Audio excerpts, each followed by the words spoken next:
From Fox 5 New York, this is Good Day New York. Yes, it is. It's Friday. It's a very good day. Are you feeling Friday vibes? I feel it in the air. Yeah, me too. Good Day New York, Friday, November 14th. I'm Rosanna Scotto. Thanks for being with us. I'm Curt Menefee. Another cool day outside. Temperatures are going to be in the low 50s. Audrey has the full weekend forecast. All right, one man is dead after a police-involved shooting on the Upper East Side. What we know about the suspect and the events leading up to this fatal shooting.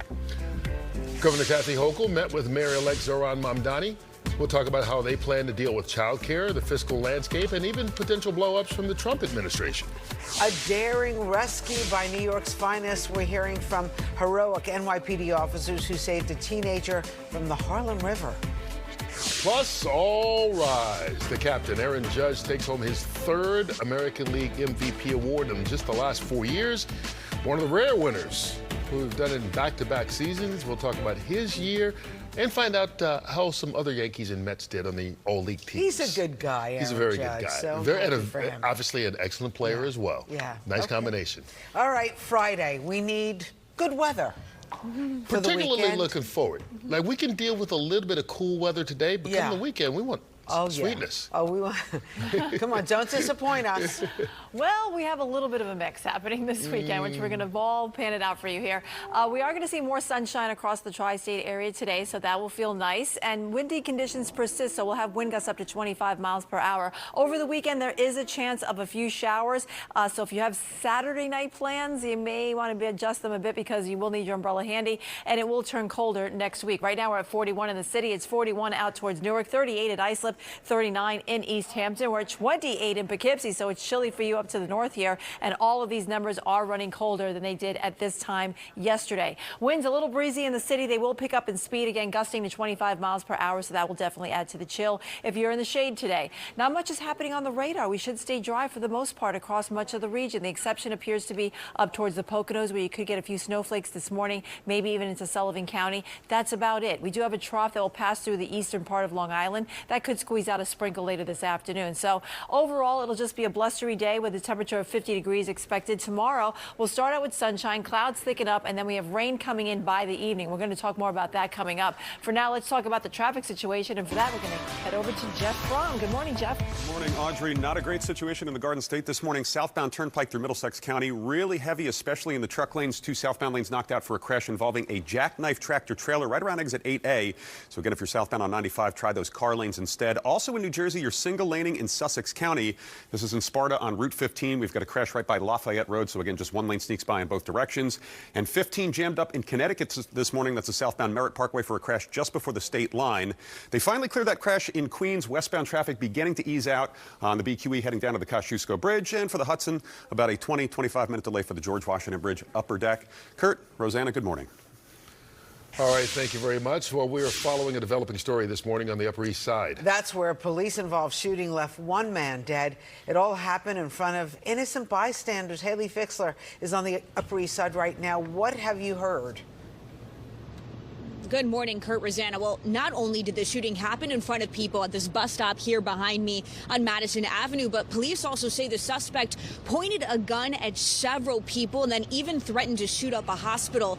Here is what we know. This all started at a residential building on Madison Avenue around 7 o'clock last night. The suspect was first spotted in an elevator talking with another man when officials say without any warning, he pulled out a gun and pointed it at the man. The suspect kept pointing it at him until they got to the ground floor and he left the building. He then headed to a nearby deli. Take a listen to what happened next. He goes behind the counter and points a firearm at a deli worker standing behind the counter and says to him, "Call 911. I'm going down to the hospital to shoot it up." The individual steals the deli worker's phone and flees the location.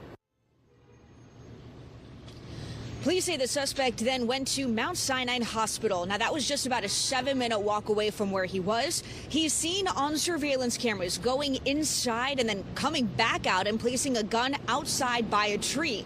The suspect then goes back inside and apparently tells an off-duty police officer who's working security there that he has a gun. That's when he and the officer get into a little bit of a struggle as the officer tries escorting him out. Then the suspect apparently runs off and grabs the gun. That's when officers call for assistance, and the other NYPD officers find the suspect a couple of blocks away. The officers exited their vehicles, and the individual immediately discharges the firearm at the officers, with multiple civilians in close proximity who had just gotten off an MTA bus. The officers return fire and strike the individual. The suspect was pronounced dead at the hospital. Now, we're also told that all of this was captured at surveillance cameras at each of the different locations, and police were wearing body cameras. And of course, this is still under investigation.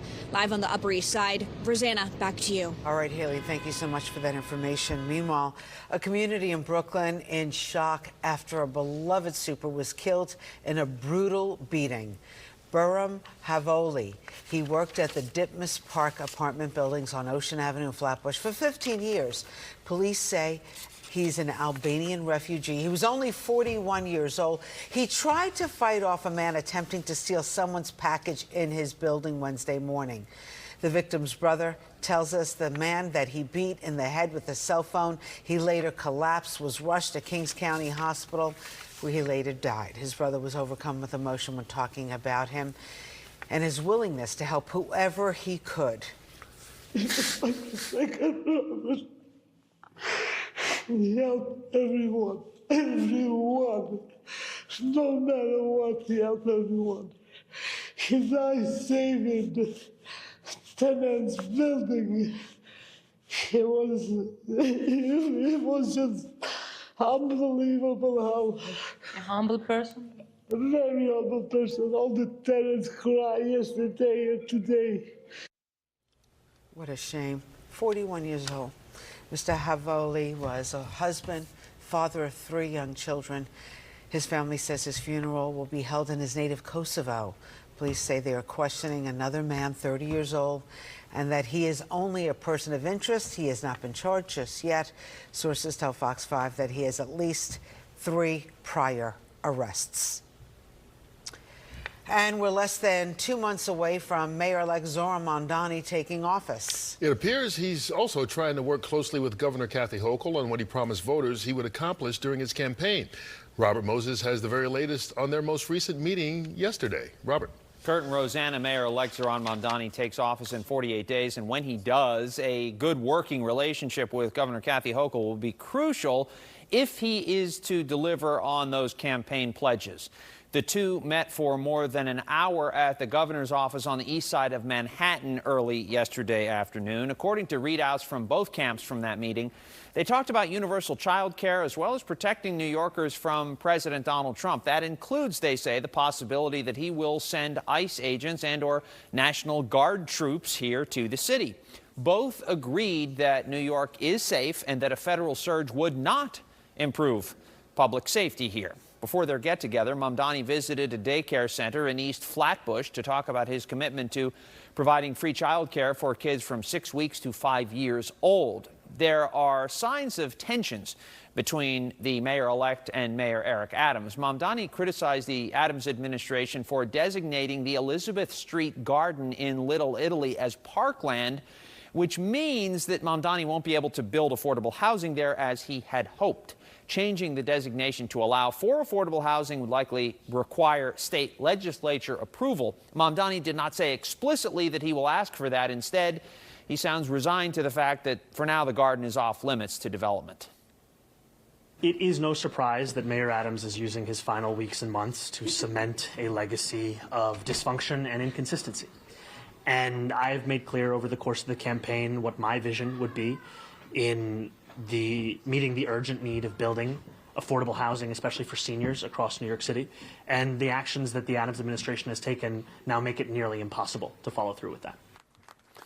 Mayor Adams is scheduled to leave for Israel today. He's scheduled to be there for a few days. He returns to the city Tuesday. While I vehemently disagree with a number of the decisions that he's taken, his administration has also been open in the transition work that we are doing. They have been collaborative, and I look forward to the conversation that I will have with him when he returns. Mamdani did not say anything more about whether he will direct the NYPD to arrest Israeli Prime Minister Benjamin Netanyahu, who the mayor invited to the city on the day of Mamdani's swearing in, which is January 1st. And also still no word on whether Police Commissioner Jessica Tisch will stay on. Mamdani only said that he looks forward to, quote, continued conversations with Tisch. Curt, back to you.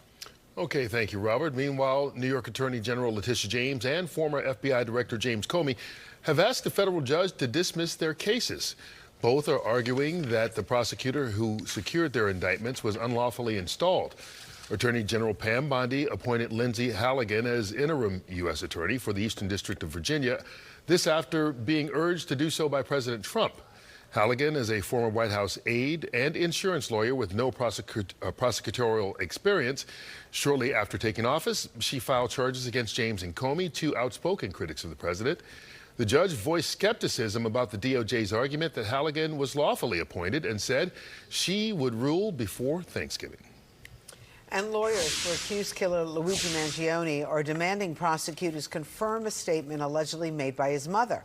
After Mr. Mangione's arrest, NYPD Chief of Detectives Joseph Kenney told reporters that Luigi's mother said assassinating United Healthcare CEO Brian Thompson was something she could, quote, see him doing. Mangione's lawyers argue that either she never said that or that prosecutors have not turned over all their evidence just yet. All right, still ahead, while the government shutdown has ended, questions remain about when federally funded programs will get back to normal. And stop and take a breather. We'll tell you how new research shows stress can be a contributing factor to one debilitating disease. Plus, some of New York's finest are being called heroes. They did a very daring rescue. We're hearing from the officers who rescued a teen from the Harlem River. When we come back.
Provider.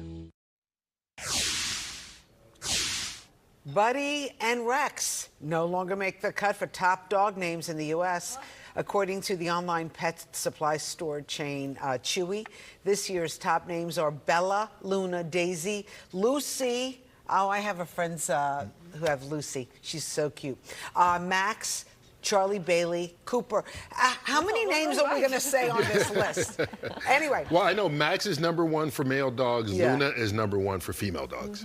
Okay, so Chewy customers enter their dogs' names when they sign up for an account. The retailer uses that information to compile the list. So it is very scientific, Well, Audrey. or if you don't use Chewy, then your dog's name is not on there. Okay. Yeah. But do you use Chewy? No. Oh, you don't? Okay. No. I did in the city. Boy, oh boy, it was easy. Yeah. Really? Nice Yeah. and simple. Yeah. Yeah. But it seems like, one thing you notice, most dogs now, because Rex is gone, like have 2 syllables.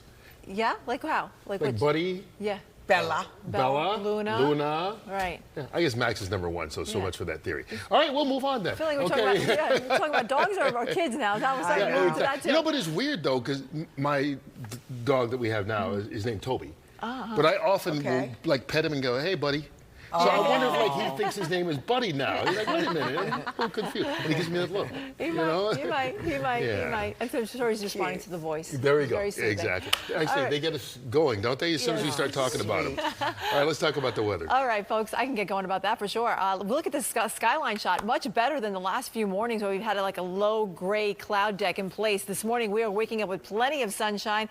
Enjoy it while it's here. It's a nice change over the last couple of days. We did get that sun breaking through yesterday afternoon. However, we did, today I think we're seeing more in the way of mostly sunny skies. We're looking live downtown at Lower Manhattan. Temperatures are a little chilly this morning. We're at 41 degrees in the city. We have some 30s being found all across the Northeast, including into New England and up into Albany, too. We're dry on the radar. As you saw, we do have plenty of sunshine to be found here across the tri-state area. Off to the northwest, though, a few flakes flying in places across central New York, coming out of Binghamton, heading towards northwestern Sullivan County, maybe even Pike County in Pennsylvania. That's about it. There is a trough that will come down in our vicinity later this afternoon, so that will help spill some clouds into the region, and we could squeeze out an isolated sprinkle across eastern Long Island, but you won't need your umbrella today, folks. We're not expecting much in the way of rainfall for the most part across much of the area. Tonight we go mostly clear, a nice night to be out. Tomorrow we'll start out with plenty of sunshine. The clouds will begin to invade our skies, and we could have a quick passing shower off to the north early in the day, but it's really later on into the evening, probably around dinner time, we start to see showers firing up here. There's a front headed in our direction, and out ahead of it we will have scattered showers starting around dinner time tomorrow, lasting through midnight. So if you have Saturday night plans, you're going to want to have your umbrella handy should you get caught in one of these showers. Everything clears the coast as we go into Sunday. We'll wake up with a mix of sun and clouds. It could be a stray shower off to the north, but overall we should stay mainly dry. We'll have a mix of sun and clouds. That's going to help warm us up into the 50s, but it's going to feel nice for Sunday. The rain showers that we're expecting for tomorrow night, about a ½ inch or less on average, so that's not a heavy rainfall. We're not expecting any flooding or downpours or storms, but again, if you're going to be out and about Saturday night, you want to have your umbrella handy should you get caught in one of those passing showers. 50 degrees will be today's high temperature in the park. We're going to 36 for tonight's low, and then we're in the 50s as we go into tomorrow and even into Sunday. It turns colder next week. That's when highs will only be in the middle to upper 40s. Let's head over to Jeff Fromm now and see how it looks on the roads and rails. All right, Audrey, thank you much. We've got alternate side back in effect, and big jam in the Bronx right now for a crash on the Cross Bronx Expressway. It's westbound, just being cleared away right now, right at the Sheridan. But again, you're jammed out of the Bruckner on the westbound side. You've also got a jam in Brooklyn for a crash on the Belt. It's eastbound at Flatbush Ave, heavy delays back into Coney Island. And elsewhere in Brooklyn, not too bad on the Gowanus inbound, outbound traffic. A little bit slow inbound heading up to the Prospect, but no issues out there for your Friday morning commute. Big issue in the Garden State. Southbound Turnpike, you've got a jackknife tractor trailer right before exit 8A. They've got a right lane blocked in the southbound truck lane, so again, try the car lanes if you're south of exit 9. And you're single laning in Sussex County for a crash in Sparta. That's Route 15, right by Lafayette Road. If you're coming into the city this morning, Lincoln's your best bet. Delays are still under 5 minutes. George, the worst. A 25-minute delay for the upper level. Kurt, back to you. Okay, Jeff, we've been teasing this video throughout the morning. An NYPD officer jumping into the Harlem River to save a teen. In fact, the video shows 3 officers running along the edge of the river, and then one jumps into the freezing water near 142nd Street. Police had gotten a call on Tuesday that someone was going to jump off the Harlem River Drive. When officers arrived, they found a 16-year-old girl by the water. When they approached her, she jumped in. Officer Wilmer Guerrero did not hesitate, jumping in after her. She was probably, I'll say, anywhere from 20 to 30 feet from the shore. And once I got to her, I gave her some, reassuring words like, yo, we got this, we're gonna get out of here. Luckily, I was able to guide her to the edge of the edge of the shore. And they got her back out of the water. At last report, the team was taken to the hospital for observation. All right, much more ahead here on Good Day New York. We'll tell you how new trade deals could lower some prices on some of your favorite breakfast items. Also, the talk about nostalgia, the beloved Easy Bake Oven. Oh, this makes me so happy, but it looks different. Looks different from when I had it. It's a modern version of it. I guess so. Anyway, how you can get your hands on one of them before the holidays. We'll tell you all the information when we come right back.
New York City is delivering for you every day, everywhere. Major crime is down citywide. A record number of new homes have been created. And a brand new universal after-school program is available for our kids. With safer streets and thriving small businesses, NYC is delivering for families, making this the best place to raise yours. Find out more at deliveringforyou.nyc. Okay, let's talk a little health right now. Stress could be a contributing factor when it comes to Alzheimer's disease and dementia. According to researchers at Penn State University, reduced blood flow is a main characteristic found in the brains of affected people. Blood flow is very important for supplying nutrients and oxygen to the brain. And as you get older, the amount of blood flowing to your brain goes down. And this flow is controlled by the neurons in the brain. They say when mice were placed under stress, those neurons were damaged or died. Doctors noted that the exact causes of Alzheimer's and dementia still not known right now. All right, let's talk about the Trump administration said it reached new framework trade agreements with 4 Latin American countries. The deals will ease some tariffs on certain foods and imports from Argentina, Ecuador, El Salvador, and Guatemala, which could end up lowering the prices of bananas, coffee, and chocolate. The Argentina deal will also help American beef producers gain access to foreign markets. Imports from the 4 countries will still face some basic tariff fees. The agreements could be finalized sometime in the next 2 weeks. A new rule from the IRS will allow you to set aside more money for retirement. The tax agency is raising the limit on how much workers can put into their retirement plans like 401ks. In 2026, the max will be $24,500. The That's $1,000 higher than it is now. The maximum contribution to a standard IRA will rise to $7,500, up from the current max of $7,000. The catch-up contribution for those 50 and older also going up $100 to $1,100. And the White House is working on another idea to try to make buying a house more affordable, a portable mortgage. Earlier this week, President Trump floated the possibility of allowing 50-year mortgages, and now his administration is evaluating a proposal to allow homeowners to take their existing mortgage rate with them when they move to a new house. Just over half of the nation's mortgage holders have an interest rate below 4%, which allows them to keep that rate if they would move and buy a new home. That's what the proposal is, and it would bring more properties onto the market should that be the case. We'll find out. There's lots of skepticism as far as that goes, but it's just a proposal as of now. And just in time to make it onto some lists for Santa, the Easy Bake Oven is back. Just such good memories, right? Times were so simple back then. All right, Sam's Club is now selling the beloved childhood toy on its website. The company says the device has been retooled to work more like a conventional oven. Easy Bake Ovens previously used a pair of light bulbs to heat various foods. The toy is being marketed to children 8 years old and up. It costs about $35. All right, it's that time of the year, right? Disney is debuting its holiday short. Good days. Ryan Christopher has all the details. Ryan. Yes, sir. Good morning, Curt and Rosanna. Happy Friday to you. Let's get in the holiday spirit, shall we? A Disney holiday short, Best Christmas Ever, is now out, and it comes with a really beautiful message.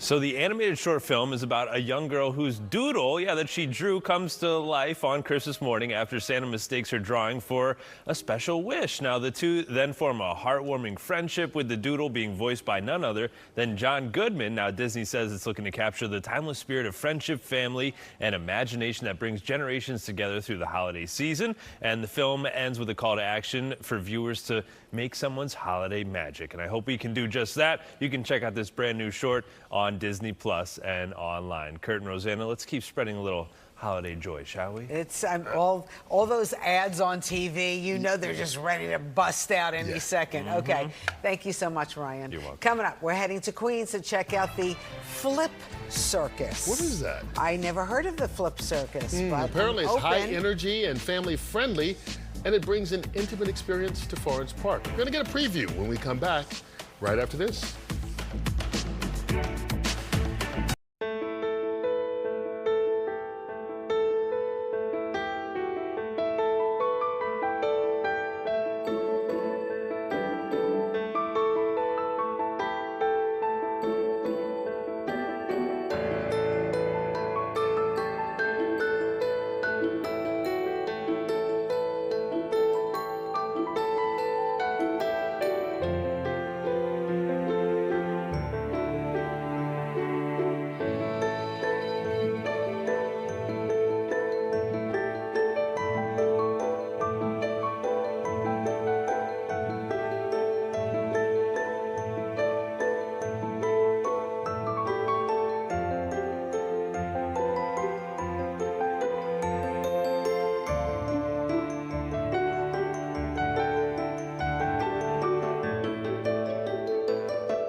of our Good Day New York favorites. Okay, yeah. This is Run DMC. Yeah, Rev Run. Yes. He turned 61 years old today. 6'1". 6'1". He takes us back, well, again, we're playing that old school thing. We're like, oh, I remember when they came out and everybody was just young and I know. Wore my Adidas. I remember when he had, obviously, the music and then the TV show, the reality TV show. And now he and his wife, Justine, they cook. They've been on the show cooking. People should check out the documentary if you haven't seen it. That's out about Run DMC. We had him on back when it first came out. Yeah. We had both on. Yeah. Yeah. So.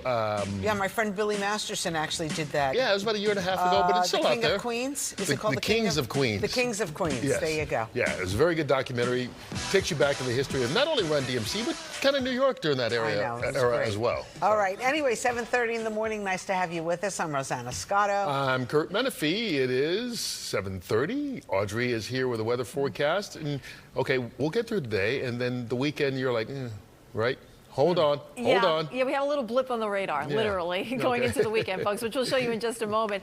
Today, we are experiencing more sunshine this morning than we have over the last couple of mornings. Get out and enjoy it. And stay on the sunny side of the street because we're still having windy conditions. The winds will be gusting about 25 miles per hour, and so we feel better in the sunny side rather than the shady side there. The winds are going to lighten up this weekend. We also have a chance of showers over the weekend. It won't be a washout, but it may dampen your plans for a period of time. And it turns colder next week with our highs struggling through the mid-40s. Right now, we're at 41 in Central Park. Same thing for Newark. It's 38 in Islip, 40 for you in East Hampton. We're a bit colder in Poughkeepsie. You're waking up with 28 degrees, and everyone is experiencing temperatures that are lower than what we were at this time yesterday. Winds a little breezy right now. They'll pick up in speed. We'll have gusts up to 25 miles per hour, as I mentioned earlier.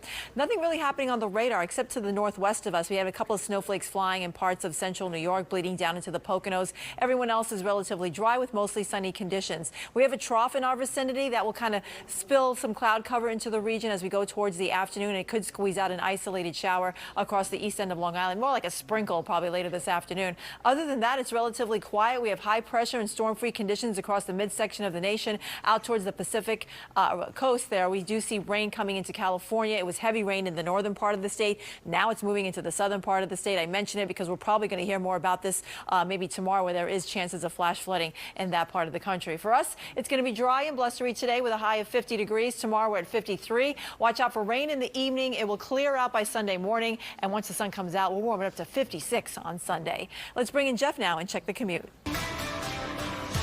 All right, Audrey, crash in Queens right now. Heavy delays on the eastbound Jackie. They've got at least one lane shut down for this wreck right around Cypress Hill Street. And a little bit slow through Queens on the westbound side. Congestion on the LIE getting out past the Grand Central Stop and Go, heading out towards Woodhaven Boulevard.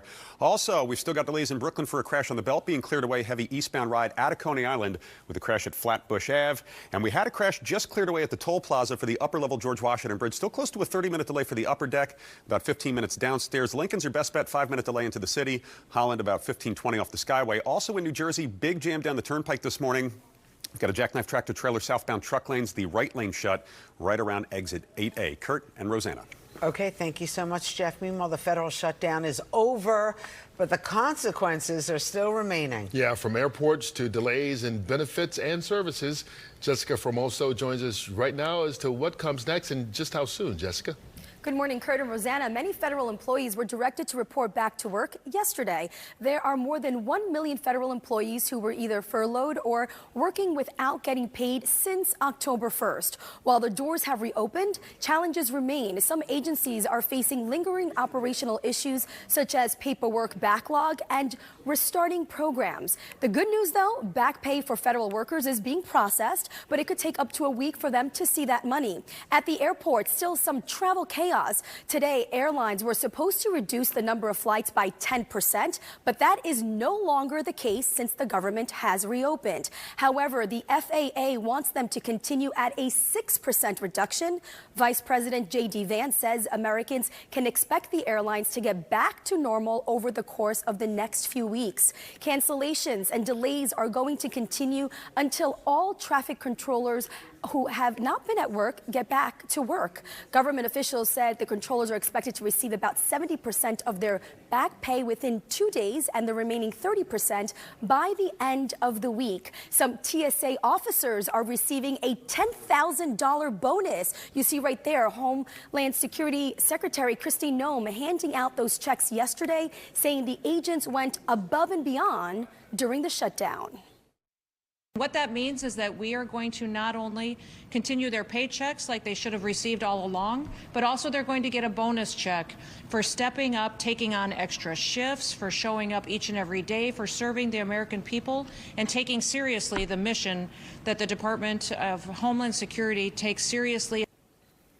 When it comes to food stamps, some states have already issued full SNAP benefits, while other states expect November benefits to be available by today. Nearly 42 million Americans received the food stamps here in New York. There are about 3 million New Yorkers who rely on those benefits.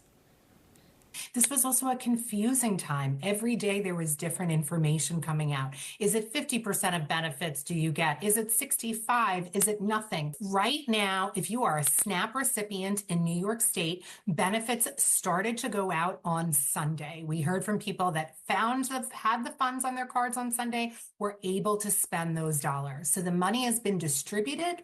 It does take a little bit of time to populate on some cards, but people should receive it by the end of the week. Clearly, the shutdown had significant social, political, and economic implications. President Trump's chief economic advisor says the economy will take a hit from the shutdown. Now, still up for debate and a vote, extending health care subsidies, the Obamacare tax credit, is the reason why the government shut down in the first place. Republicans promised a vote in mid-December. If no deal is reached, premiums could skyrocket by January 1st. Now, all this as Democrats are questioning whether Senator Chuck Schumer can still lead the Democratic caucus after the shutdown failed to pass that extension for health care tax credits. Curt? All right, thank you very much. Meanwhile, a federal judge has refused to throw out assault charges against New Jersey Congresswoman LaMonica McIver. The Democratic lawmaker is accused of assaulting a federal officer when she visited the Delaney Hall ICE Detention Center in Newark back in May. Her lawyers claim the prosecution was selective and vindictive and that she was conducting her legislative duty, so her actions are protected by the Constitution. But the judge disagreed on both points. McIver has pleaded not guilty. Republican Nassau County Executive Bruce Blakeman might be considering a run for governor of New York. Upstate Congresswoman Elise Stefanik, a fellow Republican, already announced her candidacy earlier this week. Mr. Blakeman spoke to supporters yesterday in Massapequa, and while he didn't announce his intention to run, he used the time to criticize Governor Hochul. We have to put New York first because we have a governor that over the last 3 years has spent over $4 billion on illegal migrants, many of whom have committed criminal acts in this state. And we have to make sure that we're no longer spending hard-earned taxpayer dollars on people who've been here for 15 minutes. We don't know where they came from. We don't know what their background is. And quite frankly, they haven't earned it. Nassau County Executive Blakeman didn't take any questions from reporters at the event about possibly running.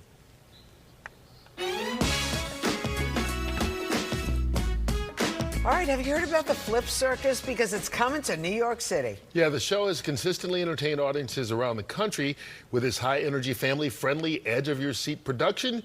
But I don't know a whole lot about it. Crystal Young is live in Forest Park, Queens, to tell us more.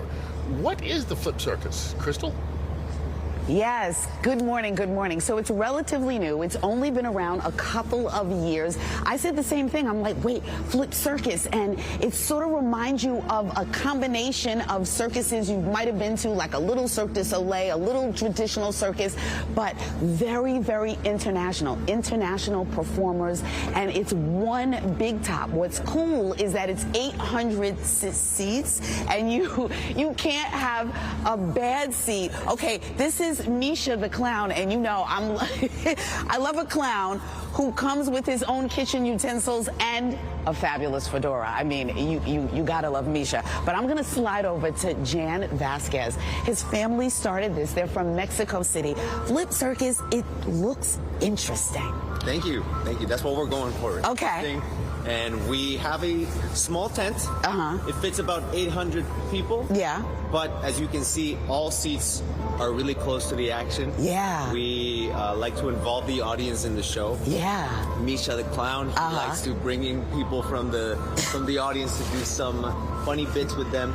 We have a lot of family acts, family-friendly acts. We have aerial acts, as you can see right now. Yes. Let's talk about them. Now, what is their name? Duo Fawcett? Duo Fawcett. They are from both England and Hungary. Okay. And, really professional, advanced circus artists. They've been doing this for years. And these guys, usually they work a lot higher. Just for the sake of TV purposes, we're doing it a little bit. Oh, this is a little lower for us. Yep. Okay, you're dumbing it down a little for us. He's like, ooh, bring him down a little lower. I can tell you that when I walked in, he was hanging completely upside down by one leg. And I said, usually when I get up, if I have to wake up extra, it's a cold shower, not hanging upside down. But wow, God bless. And right now he's going to do one of my favorite tricks where he's going to take this device. Yeah. And he's going to bite it. Oh. And he's going to carry her with just his teeth. Oh, my mouth is hurting just thinking about it. I mean, what does his dentist say about this one? Wow. I mean, I literally would just have gums left. Wow, wow, wow, wow, wow. Good genetics, I guess. Oh, this is good. A lot of things, man. Good genetics, a lot of practice. Yeah, and they do what they do so effortlessly. Yes, and usually in the show they also have glitter. Okay. They throw at this point, but right now we just decided to show you. Yeah, it's a little early, right? So we're glitterless, but you can imagine that glitter makes everything better and more glittery. Unbelievable. And I love, love, love that you've rounded up such a cool group of people from all over the world. Yes. So you're taking that talent and combining it. So before we go, let's let people know that you're here in Queens and Forest Park until the 25th. Is that right? Exactly. Yes. And then you head to Brooklyn. And then we're going to be in Brooklyn. For the people that cannot make it here in Queens, Brooklyn is going to be our last stop for the year. Okay. We're going to end the season there and then start over next year. Hopefully we'll be back again. Okay. But yeah, we're going to be here only for a few short days. If you want to check out the dates and the show times, flipcircus.com. All information is there. Love that. How easy is that? Flipcircus.com. We're flipping out, and I hope you are too this morning. I'm coming back in the 8 and 9 with more. For now, I'll send it back inside to both of you, Curt and Rosanna, and I get out of the way so you can see what's happening. Wow. I wonder if they do any pain-free tricks. They're good. Yes. All right. Coming up right here on Good Day New York, we'll have more of your top stories. And in sports, all rise again. For the third time in 4 years, Aaron Judge bringing home more hardware. We'll hear from the captain after winning his third MVP award. Did you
All righty, so it is 7:45. Let's talk rush hour, some top stories if you're heading out the door. Developing this morning, one man is dead after a police-involved shooting on the Upper East Side. It happened about 7:15 last night along Madison Avenue and East 96th Street.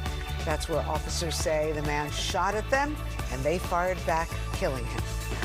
Well, later today, a wake will be held for FDNY firefighter Patrick Brady. He died last Saturday after suffering a medical emergency while responding to a Brooklyn fire. The wake will be held at the Marine Park Funeral Home in Brooklyn this afternoon. A funeral for Brady will be held in Belle Harbor, Queens tomorrow. Also, Mayor-elect Zoran Mondani and Governor Hochul met at the governor's office on the east side. Now, according to readouts of the meeting yesterday, they talked about universal child care and the possibility of President Trump sending ICE or National Guard troops into the city. Both agree that a federal surge would not improve public safety. All right, time for sports now. And, well, the Jets were looking for their third straight win taking on the New England Patriots in New England.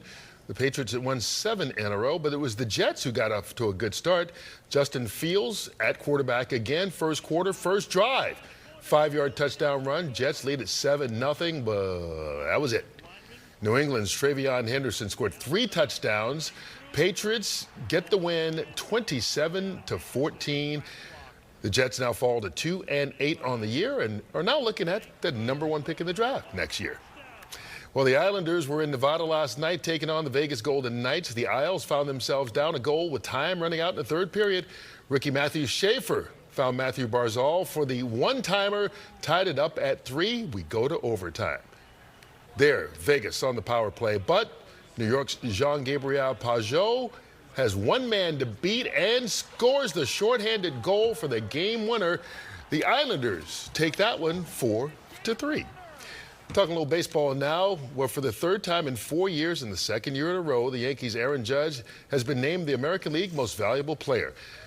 Judge won the award last year and again this year, and the Yankee captain received 17 of 31st place votes, with Seattle Mariners catcher Cal Raleigh getting the other 13 first-place votes. After being named MVP, Judge, who was surrounded by his family, was asked about his message to kids. I always would joke around with my parents in the backyard, or, even, I was playing Little League, that one day I get a chance to be in the major leagues. I never thought it'd be something like this, but it's just truly incredible. Just always chase your dreams. Great message there. Los Angeles Dodgers Shohei Ohtani won the National League MVP, second year in a row for him, 4th time overall. Ohtani and Judge are now the first duo to win the Most Valuable Player awards in the same back-to-back seasons. And Judge was one of several local players who were named to the All-MLB teams. He was joined on the first team by his starting pitcher teammate Max Fried and by his former teammate Mets right fielder Juan Soto. Yankee outfielder Cody Bellinger was named to the All-MLB second team, as was Mets closer Edwin Diaz. Major League Baseball has been handing out these awards since 2019. And the Mets gave out a few awards themselves, announcing that Carlos Beltran, Bobby Valentine, and Lee Mazzilli will be going into the Mets Hall of Fame next season. All right, in basketball, the Knicks reportedly got some positive news regarding Jalen Brunson's ankle injury that he suffered in Wednesday's loss. Multiple reports say Brunson suffered a grade 1 right ankle sprain in the Knicks' latest loss to the Orlando Magic. Now, that's the mildest type of sprain that you can get. So Brunson will reportedly miss tonight's game at home against the Miami Heat, then be reevaluated daily as they move forward. Tonight's game tips off at 7 o'clock. All right, when we come back, we'll go from sports to entertainment news, and music legend One is bringing his musical to the Met Opera. Oh, very intriguing. Okay, are we supposed to guess? Well, you can guess for now, and then we'll tell you. Okay, good. And Swifties rejoice again. The first look at the upcoming docuseries on Taylor Swift's epic Eras tour when we come back. We know we can't change everything you don't like about shopping, but here at Stop & Shop, we're going all out to improve what we can. Thank you. We've seen you doing finger math in the store, but no more of that. You deserve a better way to save. Heck yeah, I do. With over 10,000 items always on sale, it's time we actually loved grocery shopping. Justin, when was the last time you went on break? I'm on break right now. With so many ways to save, good things are in store at Stop & Shop.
Good morning, everyone. We have a bit of a chill in the air. We have 41 degrees in Central Park. It's in the 30s, though, across the rest of the Northeast here from New England up towards the Capital District and even to our south, where 39 is at Philadelphia right now. Mostly sunny skies out here. Enjoy it. Walk on the sunny side of the street today. It's going to be the nicer side. A couple of isolated snow showers coming downwind of the Great Lakes. They're just kind of skirting over southern or northern portions of Sullivan County. We'll generally have a mix of sun and clouds as we move along through our Friday here. There's a trough in our vicinity that will kind of sag southward here. That could squeeze out a sprinkle across the east end of Long Island later this afternoon, but everyone should stay mainly dry as we move along through our afternoon here. And tonight will be relatively quiet too. We could have some patchy frost overnight, so you'll probably see it in the morning hours of your Saturday. Waking up on Saturday, we'll have a mix of sun and clouds, and the clouds will eventually thicken up. There could be a quick passing shower off to the north here, but we'll have more widespread action happening after about 5 or 6 o'clock. So if you're heading out on Saturday night, you want to have your umbrella handy because we'll have rounds of rain coming through here. There'll be light showers coming through. We're not expecting any downpours or storms, but enough to get your attention if you are heading out, so you want to have your umbrella handy.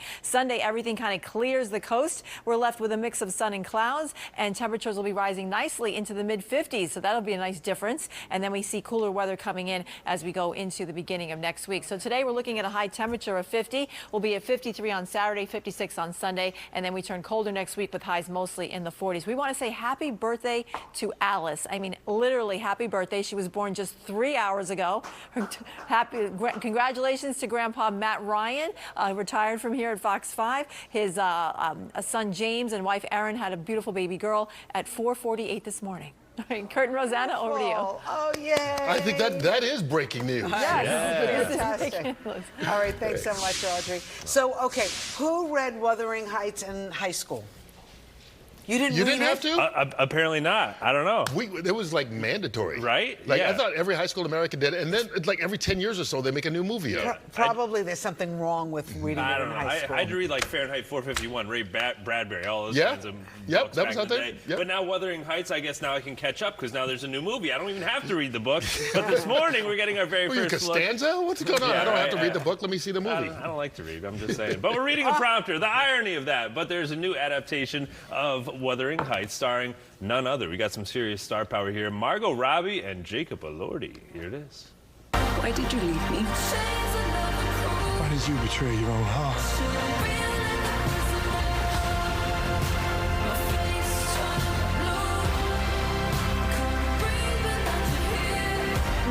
All right, Ro, what do you think, huh? Well, I like them both. Yeah. They're not love interests, are they? I believe they are. The film is based on that. Don't you remember the book? Yeah. You know what? I'm sorry. You don't remember the details. Rosanna loves her romance novels. I do love romance. Well, this one's been out for a long time. Yeah, it came out in 1847, so we've had plenty of time to watch it or to read it. So it's the book or the movie from the author Emily Bronte. It centers around a love story between Kathy and Heathcliff. Heathcliff. See, I didn't read it. Heathcliff. My God, you are a kid. I told you. Why didn't they let you read that in high school? Yeah, I don't know. Apparently, it was a school I went to, but they struggle to fight the feelings that they have for each other, despite Kathy feeling the need to marry rich in order to keep her social status. Some things don't change, yeah, huh? Hey, same thing in 2025, but the movie reunites Elordi with director Emerald Fennell, who worked with Elordi on the 2023 hit film Saltburn. Now, Wuthering Heights is in theaters February 13th, and I'll be first in line to watch. We were looking it up. They made a version of this in 89, 92, 2006, 2011, and now. So it's like they just keep doing the same movie over and over. The gift that keeps on giving. I know. But apparently you need to see it to catch up. I'm going to go back and watch all of them. Okay, right? there So I you can go. catch up with Rosanna and Heathcliff. There you go. And also this morning we're getting our very first look at Taylor Swift's new docuseries. Here it is. My main goal is to give something to the fans that they didn't expect. I'm gonna get past a phone. I'll be like, aren't you playing a show right now? Yeah, about that. Why aren't you here with us? I'm somewhere where everyone is screaming so loud. I love having a good secret. A little backstage fun between Sabrina Carpenter and Taylor Swift. Yes, as Rosanna just said, it does seem like the 12th trailer for this new 6-part series. A behind-the-scenes look at the Eras Tour, which is the highest-grossing tour of all time. It raked in more than $2 billion, and the docuseries will be released on Disney Plus on December 12th. Didn't they already do a behind the scenes? You know, I've lost track at this point. Between Wuthering Heights and Taylor Swift Didn't they do docuseries. I don't know. I guess those Swifties, they just can't get enough. They All can't right. get enough. And we can't get enough either of Good Day New York. We got to move on for the 8 o'clock hour. We love it. Let's do it. All right, coming up, how students on Long Island are using AI-enabled mannequins for healthcare education. Plus, not a very neighborly feeling on our roads in our area.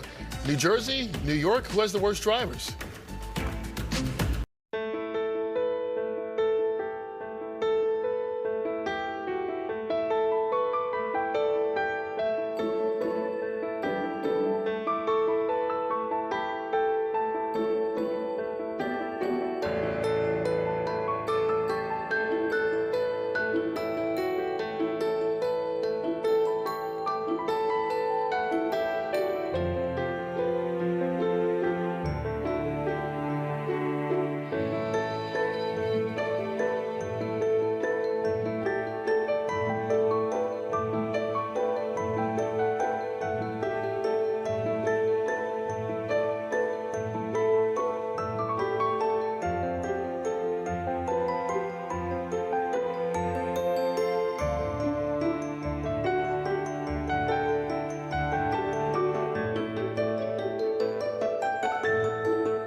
Vehicles.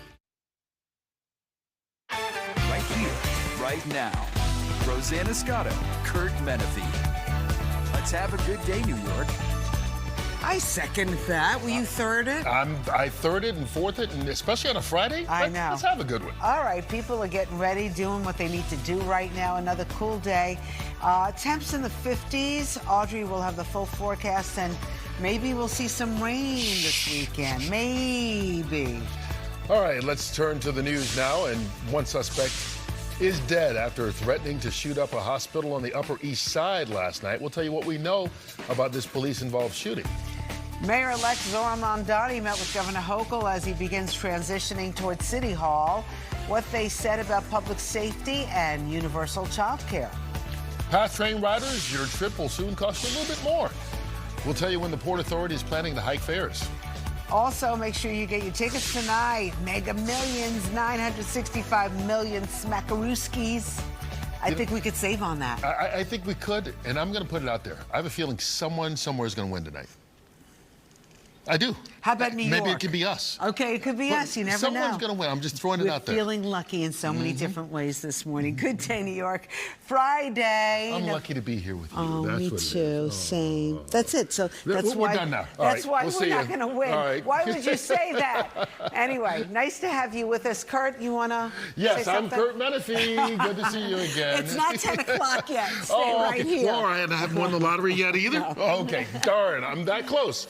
That close, Audrey. I have a We're feeling. almost there. We're almost there. We're almost there. And we're almost to the weekend, folks. We're here at Friday. This weekend, if you have plans, I'm going to get you through them because we do have a chance for rain, and that could hinder some of your outdoor plans or at least evening plans on Saturday night. Today, we're going to see a lot more in the way of sunshine across the tri-state area. We see it nice and bright outside your window, but it is a little chilly out there, so bundle up. Wind gusts up to 25 miles per hour are expected, but the winds will lighten up tonight, and tomorrow they'll be much calmer, too. We do have showers ahead for the weekend. The timing looks to be Saturday night, and it will turn colder as we go into next week. We're starting off in the 40s here across Long Island. We have 35 in Bridgeport, 32 up in Poughkeepsie. That's the same number we're finding in Monticello. All of these numbers are colder than they were at this time yesterday. And our winds a little breezy right now. They will pick up in speed for a period of time this afternoon, and then they'll kind of slacken off as we go into tonight. Not much is happening on the radar here. We're going to stay dry for your Friday. The exception may be the east end of Long Island, where we could get a sprinkle later this afternoon, but that's about it. It looks like we'll stay dry until Saturday night. That's when we'll have rain showers coming into the picture here. They'll last until Sunday morning, and then we're going up to 56 once the sun comes through the clouds on Sunday. Let's bring in Jeff Fromm now and see how it looks for the commute this morning. All right, Audrey, we're going to head out to Queens right now for a live look at the Van Wyck. This is just after the Belt Parkway two-lane shutdown for a crash involving a dump truck. And again, that's heading up towards Rockaway Boulevard. So take a look at the map here. Traffic jammed as you come north of the airport up past the Belt Parkway. Also on the New York State Thruway, vehicle off the roadway southbound just after the Harriman tolls. Lots of slow traffic from Orange County down to Rockland County for you on this Friday morning. And in the Garden State, southbound 208 in Wyckoff, that's a crash by Grandview Ave. You've still got a big jam on the Jersey Turnpike. We've had a jackknife tractor trailer in the truck lanes for quite some time. The right lane still shut, getting down to exit 8A. For the Hudson this morning, 45-minute delay for the George Upper Deck, 20 minutes lower, 20 Holland. Lincoln, under 5 minutes. That's your best bet into the city. Curt and Rosanna. Okay, thank you, Jeff. We are continuing to learn more this morning about a deadly police-involved shooting on the Upper East Side. All right, well, the man who was killed threatened to shoot up a hospital before actually firing at officers. Haley Fixer right there right now. What's going on? What are you hearing?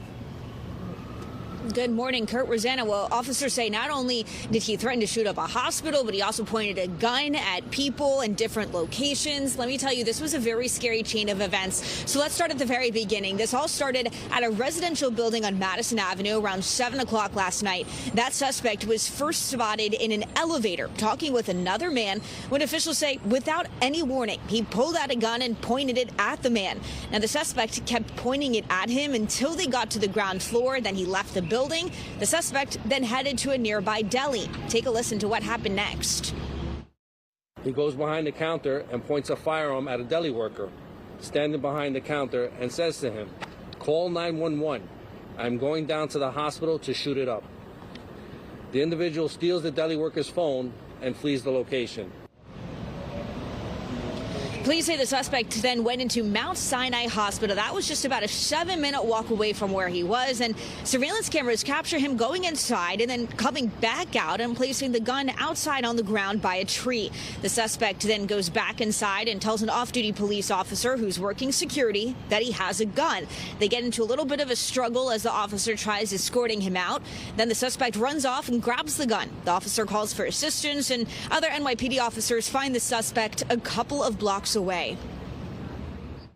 The officers exited their vehicles, and the individual immediately discharges the firearm at the officers, with multiple civilians in close proximity who had just gotten off an MTA bus. The officers return fire and strike the individual. Now, the suspect was pronounced dead at the hospital. Officials tell us that surveillance cameras at each of the location captured everything, and police officers were wearing body cameras. And of course, this is still under investigation.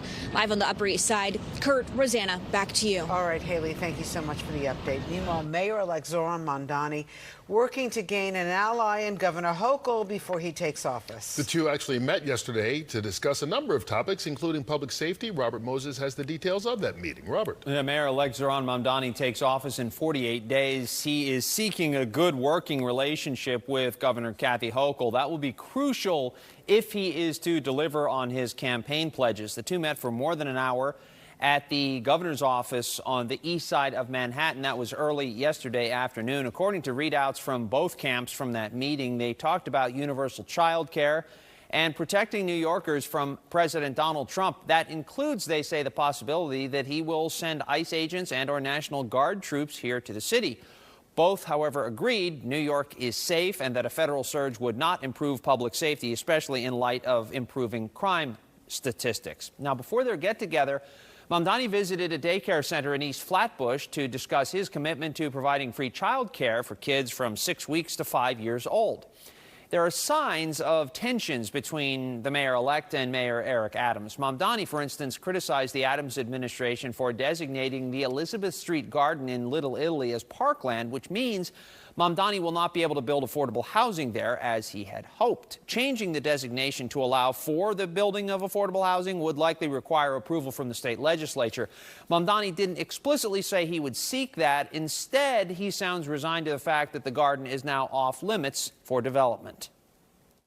It is no surprise that Mayor Adams is using his final weeks and months to cement a legacy of dysfunction and inconsistency. And I've made clear over the course of the campaign what my vision would be in meeting the urgent need of building affordable housing, especially for seniors across New York City.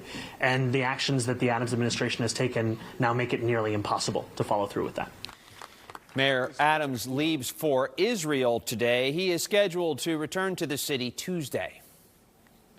While I vehemently disagree with a number of the decisions that he's taken, his administration has also been open in the transition work that we are doing. They have been collaborative, and I look forward to the conversation that I will have with him when he returns. Mamdani did not say anything more about whether he will direct the NYPD to arrest Israeli Prime Minister Benjamin Netanyahu, who the mayor invited to the city on the day of Mamdani's swearing in. Also, still no word on whether Police Commissioner Jessica Tisch will stay on.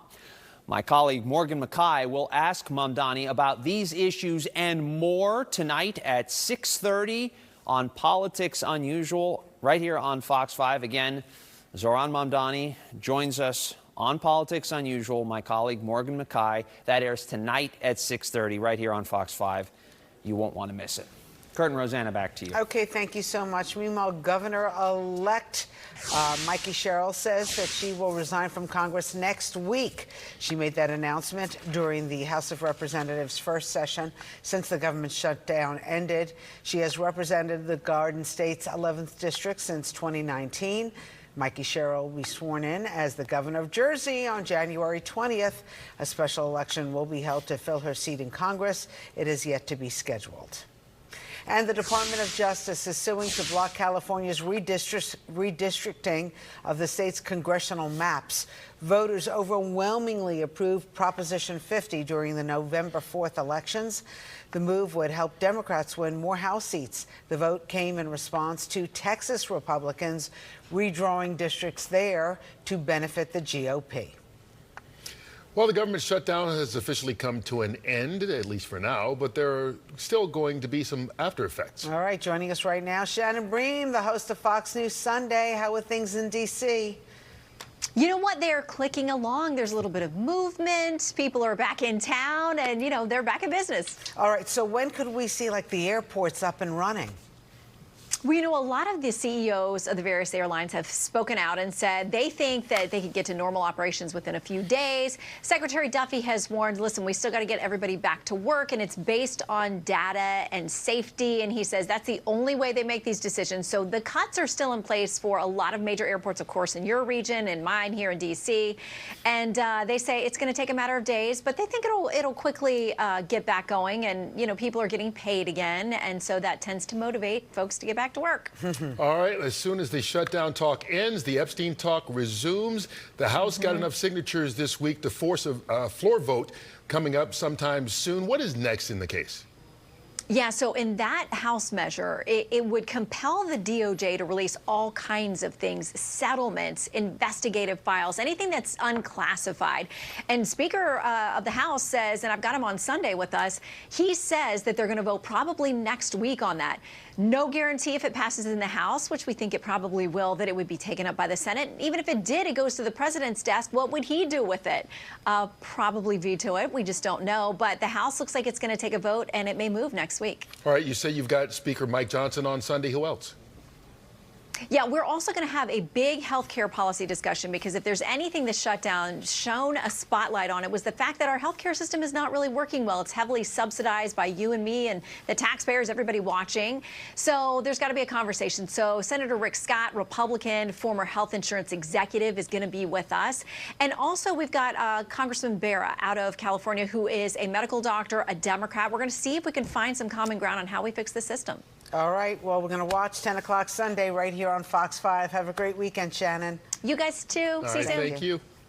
All right, when we come back here on Good Day New York, we'll tell you why companies predict 2026 will be the worst college grad job market in at least 5 years. Oh, gee. And in the 9 o'clock you know her. Actress Lily Gladstone. She's here. She's talking about a new documentary, and she's got a new role in it. She's executive producer and narrator of a very moving documentary. It's called Bring Them Home. It hits very close to her home. Yeah, she's a member of the Blackfeet Nation out in Montana, but of course, a lot of people know her for the movie Killers of the Flower Moon last year. She was nominated for an Oscar. Yeah. She won the Golden Globe. I loved her from Reservation Dogs. Oh, We'll talk about all of that later on the 9 o'clock hour.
Alrighty, are you feeling lucky today? You may want to buy a Mega Millions lottery ticket. The jackpot tonight is close to $1 billion, $965 million to be exact. Now, if you choose the cash option and win, I like how we're being so optimistic. Yes. You will get more than $445 million, but that's before taxes. I'll still live with it. I'll be fine. Tonight will be the 40th drawing since someone last picked all of the correct numbers on June 27th. The odds of winning the jackpot are slim. Why does somebody have to write that for us? One in more than 290 million. We know it's slim. Exactly. That's the whole point of it. We know it. Yes. But somebody's got to win. I've got a feeling someone's going to win this one tonight. It's going to be the one. It won't reach $1 billion. Anybody you know? I hope. Okay, that'd be nice. And I hope they're in the mirror when I look, you know? Audrey, are you feeling lucky too? I think you're right. I think someone's going to win because if you can think, usually every year there's a huge jackpot right at the end of the year, right, in the holidays. So someone will have to win tonight so they can build up the jackpot for the end of the year. Good point. That's just my theory. I like your theory. Okay, how much should we spend on this one? Well, this is the one that's $5 a ticket. $5. That's one. Yeah. One. You're getting one. Yeah, 4. 20 bucks. 20 spot. $5? Why did it have to go up to $5? So that it can go to $965 million. I know, the ROI is incredible. There Come we on go. now. All right, folks, let's talk about these numbers while Rosanna contemplates the $5. 41 degrees right now in Central Park. Same number down in Atlantic City, 43 in Philadelphia. We're still in the 30s, though, through New England. It's cold in Albany, though. 29 is the temperature there. We're dry in Albany all the way down towards New York City. We're going to stay mainly dry today, too. We have a couple of clouds that will stroll in later this afternoon, kind of decorating our sky because we do have a trough that's in our vicinity, so it's going to spill some cloud cover in here. And it could squeeze out a sprinkle in maybe areas east of the Hudson River, maybe even down as far as Suffolk County. But again, it'll just be a quick sprinkle. We're not expecting any umbrellas to be popping up or needing it for the rest of your Friday here. Tonight should be mostly clear and comfortable. And then tomorrow we'll wake up with a mix of sun and clouds. The clouds will thicken up as we move along through the day. There could be a quick passing shower in the Hudson Valley, but really, let's say after about 4 or 5 o'clock, we're going to see scattered showers developing, and the threat will last right through midnight. So if you have Saturday night plans, that's when you need your umbrella handy. We can see rounds of rain will be coming through. It won't be a downpour. We're not expecting any storms. However, you want to have your umbrella handy should you get caught in one of these rain showers that will pass through. Everything clears the coast by Sunday morning, and we'll wake up with a mix of sun and clouds. There'll be a strong northwest wind flow coming in, so that could deposit a couple of snow flurries well north and west, like Sullivan County over towards Pike County in Pennsylvania, but everyone else should stay dry for your Sunday. Today we're looking at a high of 50 degrees in Central Park. Tonight we'll drop back to about 36 there, and then tomorrow we're going up to 53 with 56 once the sun breaks through on Sunday by midday. After that, it turns much colder. We're only in the 40s right through the beginning of next week into the middle part of the week as well. Let's head over to Jeff now and see how it looks for your commute. Audrey, thank you much. A little bit slower across Staten Island right now on the expressway westbound. You've got a lane knocked out for a crash. This is right around 440, a little bit of stop and go in both directions. If you're heading off Staten Island into Brooklyn, Verrazano Bridge is fine, but the inbound Gowanus not. Somebody broke down right by 7th Ave, so a lot of heavy traffic heading up to the Belt Merge. And at the Brooklyn Bridge Manhattan bound, you've got a crash about mid-span, so a big jam out of Brooklyn heading into Lower Manhattan at the Brooklyn Bridge. You've still got a crash in Queens being cleared away eastbound Jackie at Cypress Hill Street, and that's the Van Wyck northbound 2-lane shutdown for a crash. That's after the Belt, so a lot of heavy traffic out of JFK northbound Van Wyck. You've also got a Jersey jam in Wyckoff southbound side of 208. That's a crash being cleared away by Grandview Ave. Curt, Rosanna. Okay, thank you, Jeff. Well, Verizon is reportedly set to cut about 15,000 jobs.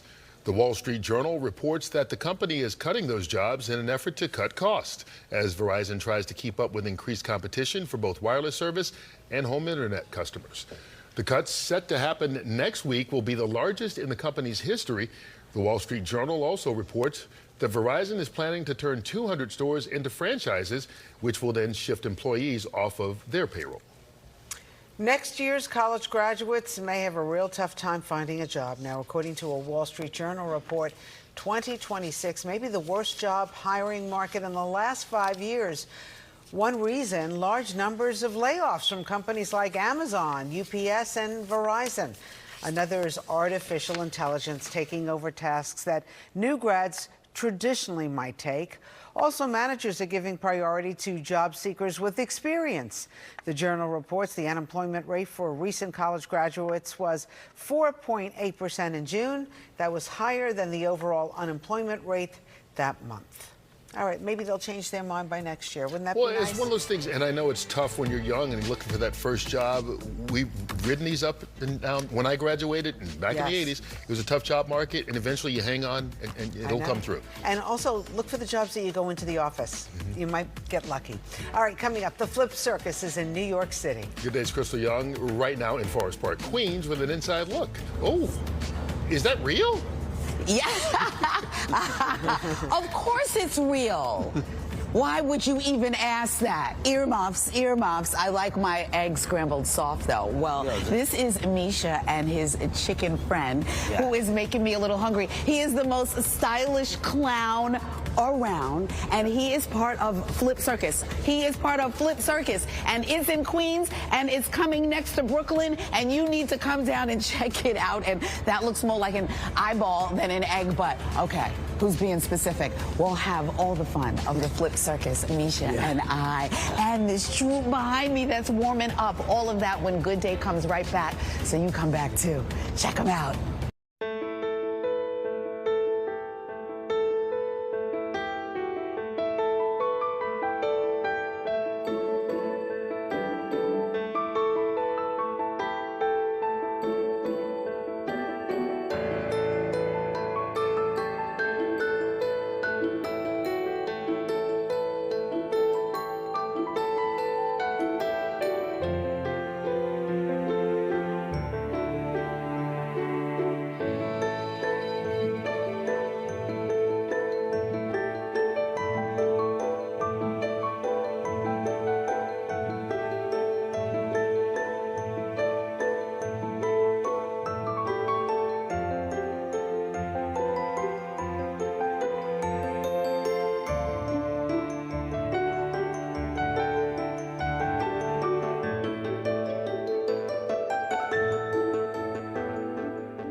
Fox Local.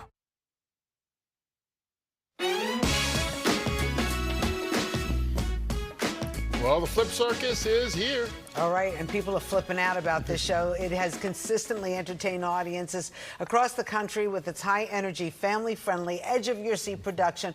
Crystal Young, I think she wants to become part of the act. I can see it. She wants to run away and join the circus. I think so.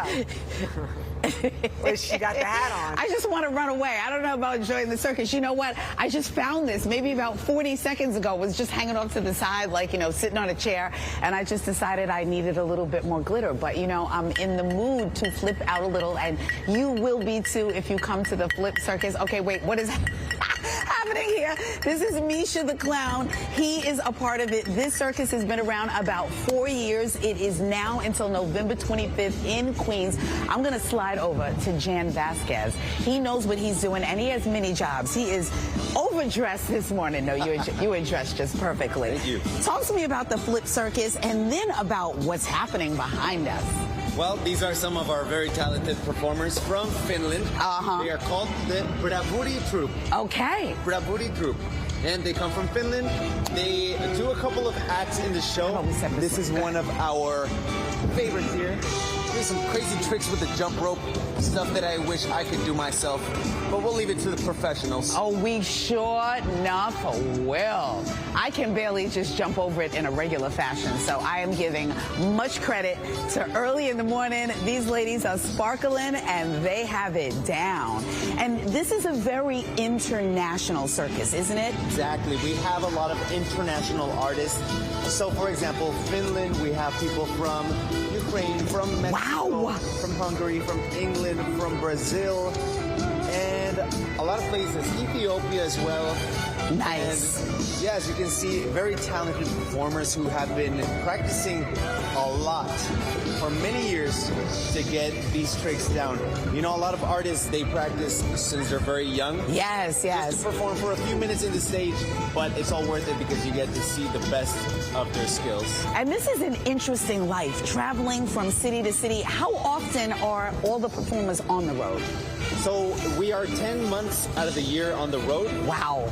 It's traveling city that we have here. All the people that work in the circus travel with it. So we're a small community that, you know, that it's like a family. It has to be. You have to like one another. It's brothers and sisters, whether you like it or not. You got to learn to get along. That is an interesting life traveling with the circus. The circus people, you know, we have friends everywhere. The circus community is very connected. So maybe next year we have a different set of artists, but the ones that we have met before, they will always be our friends. And you know. I love it. I love it. Let's remind people how you can get tickets. Exactly. So right now we are in Queens for a few short days at the Forest Park. So don't miss it. Flipcircus.com where you can get tickets. Okay. And if you can't get here to Queens, you can always see us in Brooklyn. That's next up at the McCarran Park. Flipcircus.com for more info. All right. There you have it. It is family fun for the holidays. Don't let tourists have all the fun. You have more opportunities to see it here until the 25th in Queens. Thank you, Misha. Thank you. Oh, Misha's like, okay, I don't do high fives. Do y'all do high fives? I'm going to toss it back inside to both of you, Curt and Rosanna. Don't be jealous of my hat. It's I hard might to run take away. you seriously with that hat on.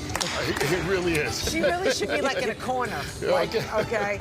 That's what you get a timeout. That's the what you dunce do. cap. There we Okay. go. All right. When we come back, speaking of putting people in a corner, drivers in New Jersey say their worst nightmare is a car with a New York license plate. There's a little battle going on. Who is the worst driver? Okay, we'll talk about that. And in the 9 o'clock, WWE United States champion Chelsea Green will be here. Do you know she just became a two-time champ? And she appears in a new episode of the Netflix docu-series WWE Unreal. We're going to break it down with Chelsea coming up at 9.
running with tambourines. I was going to say, I hear extra Up in Harlem, instrumentation. down on Broadway, you're no tramp, but you're no lady. It's Friday.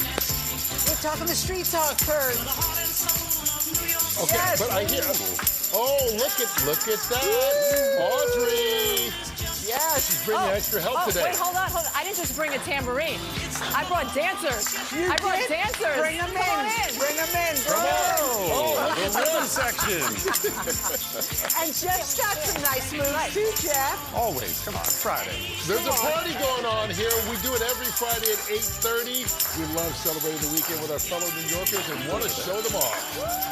Okay, so one of our viewers is always chosen as a native New Yorker of the day. Who's that? And we got an interesting one today. Take it away. Oh, my God. Running with people up in Harlem, down on Broadway. You're no tramp, but you're no lady. Talking that street talk. You're the heart and soul of Bethany Frankel, our favorite TV personality, entrepreneur, friend of Good Day. We love Bethany. Thank you for sending in your rendition of Native New Yorker. I mean, we just upped the game. Everybody wants to be a part of it. Just upped the game. Everybody wants to be a part of it, and you can. All you have to do is record yourself doing your rendition of Native New Yorker. Use that QR code to send the clip directly to us right here on Good Day New York. Look at that. Wow. You don't need me. You got Come on, the three give us ladies something. right down there. Give us something. You got the three ladies. You're good. I like the group effort. I think they've got coordinated moves, too. Kurt needs a tambourine. I'll get a tambourine, or I'll get the maracas. Okay, next time. Yeah, next time. we'll do that. Go back to the maracas for that. There we go. I'm We'll gonna put the go grab band my clicker here. Put the band back together. Where did Audrey go? Thank you, ladies. It's time for you to do the weather. We actually have the weather. Oh, okay. Thank She you, had to put ladies. the tambourine away to do the weather. Bye Thank to you. Shawnee. Nice job, ladies. Thanks, Jessica. All right, folks. Hope we get you getting moving here this morning. We're going to get you out the door. 41 degrees in Central Park right now, 43 in Newark, 43 in Islip. It's 32 in Poughkeepsie, 36 up towards Monticello. All of these temperatures are running a bit cooler than they were at this time yesterday. We're seeing plenty of sunshine out there, but don't be fooled because when you head outdoors, it does feel quite chilly. It's a little breezy right now in the city, but the winds will pick up in speed and they'll be gusting to 25 miles per hour. Good news, light winds for tonight as well as into tomorrow. So they're finally going to slacken off a bit here. Plenty of sunshine to start out our Friday. We have a couple of clouds that will decorate the sky later this afternoon, and we're looking for a high of 50 degrees. Tomorrow, we'll start off the day dry, then it will end wet. We're expecting rain showers to come back into the picture here probably after about 5 or 6 o'clock. If you have Saturday night plans, bring your umbrella out. We have on and off rain throughout the evening right into early Sunday morning. Then we get to a high of 56 degrees once the sun breaks through on Sunday. After that, though, it turns much colder next week. We'll have highs moving only into the middle to upper 40s, but we do have a nice dry stretch of weather going into next week. Let's see how nice it is for your commute this morning. Let's bring in dancing shoes. Jeff, come on. Really, you had the full ensemble with the tambourine, and I get the nickname. Great job, by the way, ladies. You looked amazing, sounded great. Alternate side parking rules in effect. We've got a couple issues working in the Garden State. Somebody broke down right by Newark Airport on 1 and 9 northbound. That's right at Route 78. 78's jammed west of Route 24 this morning. It's a crash in Berkeley Heights heading out of New Providence. You've got at least one lane shut heading out to exit 43. And on the turnpike, cleanup continues for a jackknife tractor trailer. It's been a mess this morning through Middlesex County. Southbound truck lanes, one lane still shut approaching 8A. You've got a crash on the Staten Island Expressway causing westbound traffic out by 440. A stall into Brooklyn inbound Gowanus before the belt merge. And if you're heading out of Brooklyn, Brooklyn Bridge slammed into Lower Manhattan. Check that out. They've got a right lane shut down about mid-span for a crash. Curt, Rosanna, back to you. All right, speaking of traffic, which U.S. state has the worst drivers? There's a new survey out, and 2 states in our area are number 1 and number 2. But if you ask the people in New Jersey, they say it's the New Yorkers that are bad drivers, but it's also... If you ask New Yorkers, what do they say? They point the finger at... It's like the Garden Spider-Man State. meme. Yeah, Yes. okay. So we're not very neighborly when it comes to sharing the road. Kendall Green caught up drivers on both sides of the Hudson. In case you were curious who holds the crown for the worst drivers around, drivers of the Garden State have spoken. I already saw it that New Jersey said that New York drivers are the worst. And your response to it as a New Jersey driver, what do you think? Is it legit? I would say that the taxi New York drivers are definitely the worst. A third of them in a new Rutgers-Eagleton poll say you can find the nation's worst group of drivers with tags that point back to the Big Apple. They cut you off a lot. They are in a rush all the time. I don't know why, even if it's Sunday. They honk the horns a lot. I don't know if they follow all the traffic signs, and usually some explicits that come out the window. You think New Jersey drivers are any better, though? Oh, yeah, well, definitely. A lot better? Laid back, and, we are not in a rush as much. You sure? I think so, yeah. Ironically, they didn't rank themselves that far behind. A little more than a fifth of New Jerseyans say they're just as bad. Well, I think because we're so close, and the majority of the people on the road are New Jersey and New York drivers, there's a little competition there, I would say. So to settle it, we took our own trip down the Lincoln Tunnel to get to the bottom of things, and well... I just was in an accident. Yes, somebody slammed into the back of me. In New York or New Jersey? In New York. Behind New York and New Jersey came Pennsylvania drivers, followed by Florida, with Massachusetts finishing in fifth. We gotta make the test a little more harder. I'm serious. Some drivers just... They don't belong out there. Yes. They turn when they want to. Now, one New Jersey driver says he's not surprised at all with the findings of the survey, but offered this solution for drivers behind the wheel. Whatever state you're in, just adopt the tendencies of those drivers and you won't have any trouble. Off the New Jersey Turnpike, Kendall Green, Good Day, New York. Okay, very crazy like crazy. I know. All right, let's talk, because we're going to argue about that. Let's talk about something else, PATH trains. PATH train rides are about to get a little bit more expensive. Port Authority officials announced that the cost of a PATH train trip is expected to rise by $1 over the next 4 years. A single ride currently costs $3, but under the Port Authority's new plan, the fare is going to go up by 25 cents next spring.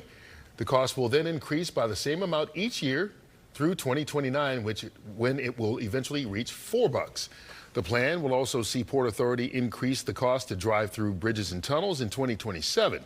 Officials say the money will go towards expanded service and improvements. The New York City Economic Development Corporation announced a new plan to redevelop the Manhattan Cruise Terminal. It includes new and expanded piers that will be able to serve 3 ships at once, with more than 20,000 passengers combined on board. The plan by the New York City Economic Development Corporation calls for a fully electrified port with shore power infrastructure and new pedestrian and bike pathways. The government still needs to approve that plan. Governor Hochul is drawing criticism for her decision to delay a ban on gas stoves. Earlier this week, her administration agreed to postpone the implementation of the All-Electric Buildings Act. Starting in January, it would have mandated electric stoves in new buildings up to 7 stories tall. In 2029, it would ban them in all new buildings. Opponents of the law say it will drive up the cost.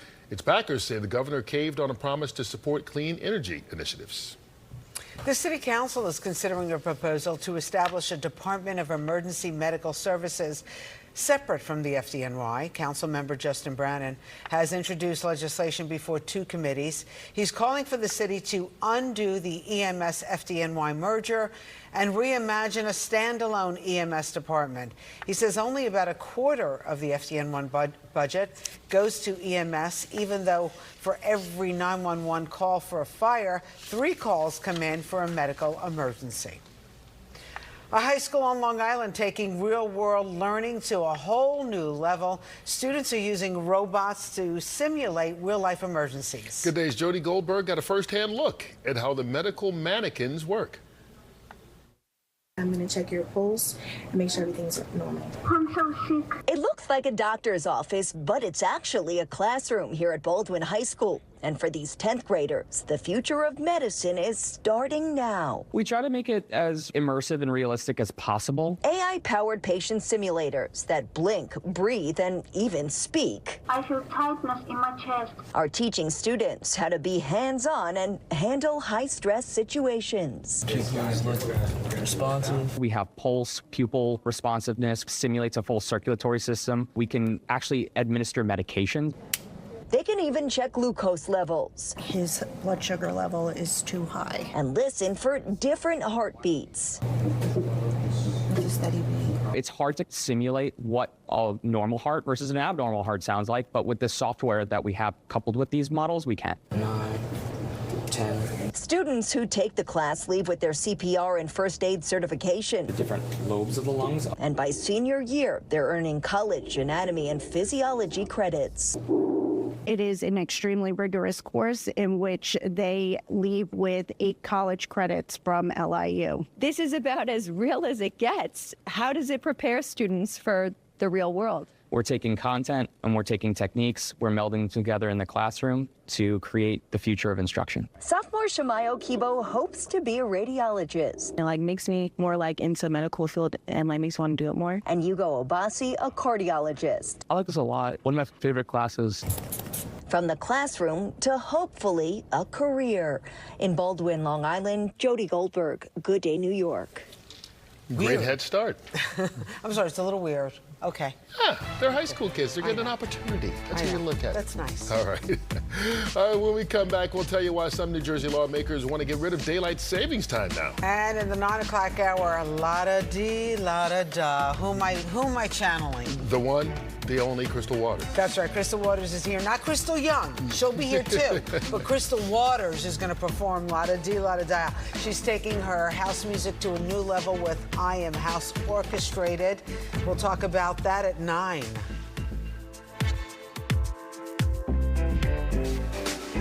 New York City is delivering for you every day, everywhere. Major crime is down citywide. A record number of new homes have been created. And a brand new universal after-school program is available for our kids. With safer streets and thriving small businesses, NYC is delivering for families, making this the best place to raise yours. Find out more at deliveringforyou.nyc.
Well, apparently lawmakers in New Jersey really hate changing clocks twice a year. A bill just passed out of committee that would make daylight savings time permanent there, meaning no more spring forward or fall back. Supporters say the switch would eliminate confusion and improve public health by increasing daylight exposure. Right now, only 2 other states, Arizona and Hawaii, do not observe daylight savings time. We should lock the clock in one position once and for all, so that people will not have their sleep patterns interrupted. And we will see fewer accidents because of the time changes, and also the seasonal depression that comes with the changing of the clocks. I like the term lock the clock. Lock the clock. And there have been scientific studies behind just about everything she said, that changing time really does affect people and cause more accidents, etc. Critics say, though, that this would mean darker evenings, and that would give people less time to be outdoors. It could also lead to more crime and car crashes, according to them. The bill still needs to be approved by the Assembly and the governor, and then it would still need federal approval before it could take effect. I don't know. I mean, it gets dark at 4:30 now. Yeah. And this is going to be like for the next few months. I know. 4:30. It's not only getting darker, it's getting colder. And, you know, that's just, I guess, Audrey, the time of year it is. Yeah. We can't really complain about it. It's November in the Northeast. True, and we're going to get better very soon, right? Because at the end of this, like December 21st-ish, when we get to the winter solstice. Oh, you mean as far as the lights? Yeah, but then it's just gray and cold, and you get to see more of the clouds. All right, let's focus on how sunny it is outside right now. It looks beautiful outside your window, folks, but when you go outdoors, it's a little chilly. We're at 41 degrees in Central Park, 41 in Atlantic City, 43 in Philadelphia. We have 30s through New England. It's 29 up towards Albany. We'll have mostly sunny conditions, as I mentioned. A couple of isolated showers happening well northwest of the city here around Sullivan County, so you could get clipped here during the next hour or so. But we should stay mainly dry. There is a trough in our vicinity. This will sag southward. It could squeeze out an isolated sprinkle across Long Island. But most of the nation is pretty quiet. We have high pressure and control here, keeping things storm-free for the midsection of the nation. But the big story here is the warmth that's actually building. We're expecting record highs around the Plain States today, and the average temperatures will be about 20 to 25 degrees above normal. We sure would like some of that around here. All right, looking at the future cast, we'll see we'll have a mix of sun and clouds as we move through the afternoon. There's that trough I mentioned. It could squeeze out a sprinkle in areas east of the Hudson River and maybe the Twin Forks of Long Island, but that's it. Tonight will be dry. It'll be clear, and we could have some patchy frost too. You'll see that tomorrow morning when you wake up. And then in the morning, we'll have a mix of sun and clouds. The clouds eventually thicken up. We could have a quick passing shower up in the Hudson Valley, but it's really after about 4 or 5 o'clock, we're going to start to see rain showers begin to blossom across the area, and the chance will last right through, let's say, 11 or 12 o'clock tomorrow night. So if you have evening plans, you definitely want to have your umbrella handy on Saturday night. A cold front will sweep everything offshore, and by Sunday morning, we'll wake up with a mix of sun and clouds, maybe an isolated sprinkle off to the north here, but overall a really decent day. Temperatures will be rising into the 50s as we go into the weekend, so that'll feel nice. Today we're looking at 50 for the high in the park, tomorrow 53, 56 for Sunday, and then we turn colder next week with highs only in the middle to upper 40s. Let's bring in Jeff. Let's bring in Jeff now and check the commute. Thank you, Audrey. Keeping my eyes on the Hudson River this morning. Delays dwindling into the city, down to a 30-minute delay for the upper deck of the George, 10 to 15 lower. Lincoln's still your best bet. Look at that Helix. Delays under 5 minutes. It's been that way all morning. And at the Highland Tunnel off either approach, still about 15 to 20 minutes. Also at the Brooklyn Bridge, big jam heading into lower Manhattan. You've got a crash here right about mid-span. The right lane's still shut, so we'll get a big jam as you head out of Brooklyn this morning. And also in Queens, you've still got a crash in the Van Wyck involving a dump truck that's northbound. Just beyond the Belt Parkway, 2 lanes still shut down. You've got a lot of heavy traffic out of the airport. And a big Jersey jam still for a jackknife tractor trailer since about 5:30 this morning. It's been in the southbound truck lanes approaching exit 8A. Curt and Rosanna. All right, thank you so much, Jeff. And as we've been talking, the days are getting shorter, the air's getting colder, but there's no better sign that Christmas is just around the corner than the return of Mariah Carey's Holiday Bar. Okay. That's right. This year, the pop-up will be inside the Untitled Hotel on the Lower East Side. It's going to feature Mariah-inspired decor, interactive photo ops, specialty drinks. This is glitz glam. It's floor-to-ceiling Mariah. There's Easter egg moments, photo moments, little interactive pieces, and everywhere you look, there's just nods to Mariah. Okay, her holiday bar officially opens today at 11 o'clock. General admission starts at $19.90 per person. For reservations, go to bucketlisters.com. I'm not saying anything about that song. Exactly. Everyone, just go out and have a good time. Yeah, enjoy whatever floats your boat. Entertainment news coming up with Brian Christopher. You have to go back a year. She got in trouble last year for comments after that. Yes. One bad word. All right. We'll zip it on that, but Ryan will unzip it with the entertainment news. And you know what? If you got plans for the weekend, good for you. If you don't, he's got some suggestions. Okay.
All right, look at this. It's an obstacle course that's not for the weak stomach or for those who fear flying. Red Bull's ultimate aerial obstacle course. It took 2 years to do this. 34 of the world's best aerial athletes coming up with ideas for the 15-stage obstacle course. One event had humans catapulting, hurling wingsuiters into the open sky. Others flew through targets. The project took place across several countries, including Spain, Switzerland, Italy, and the United States. I cannot imagine doing that in any of those places. Never. Or period. Never. People are like, don't you want to try jumping out of a plane? No, exactly. I have no desire to do that. Thank you. My feet are firmly planted on the earth right now, unless I'm in an airplane. Right. That's it. All right, time now. That was entertaining, but you've got some other stuff. Maybe people don't want to do that this weekend. Can't they just play ping pong or something? Yeah, Like, exactly. They have to just fly through the air like that? Well, we do have a lot going on this weekend, and we have a couple of stories to update you on. I feel like this would be fun for the two of you.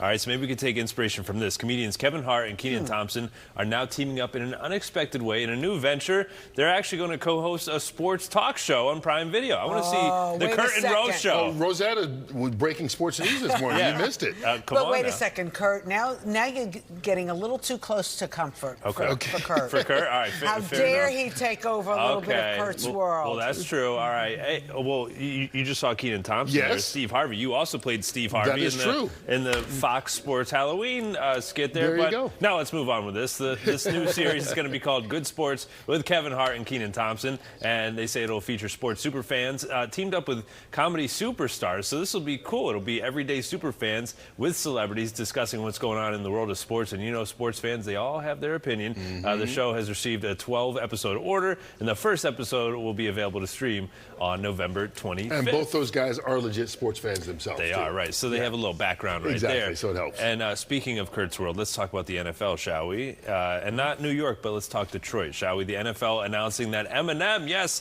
the Detroit native, has entered a multi-year partnership in his hometown with the Detroit Lions to executive produce the team's Thanksgiving halftime show. This is going to be cool, as the league says that the iconic rapper will serve as the EP, the executive producer, alongside his longtime manager, Paul Rosenberg. They'll consult the Lions for booking talent for the team's annual Thanksgiving halftime show through 2027. Of course, this is an annual tradition that the Lions play on Thanksgiving Day, and this is a similar role that Jay-Z, he took on as he and Rock Nation, they, of course, helped to produce the Super Bowl halftime show. They've been doing that since 2019. Curt, what are your thoughts on this? This is a big deal for Detroit. I can tell you, if you want to know who's going to perform at halftime of this year, tune in to Fox NFL Sunday at noon this Sunday. This Sunday? Oh, look at the team. We're going to break the news. You have the info? Do you know right now?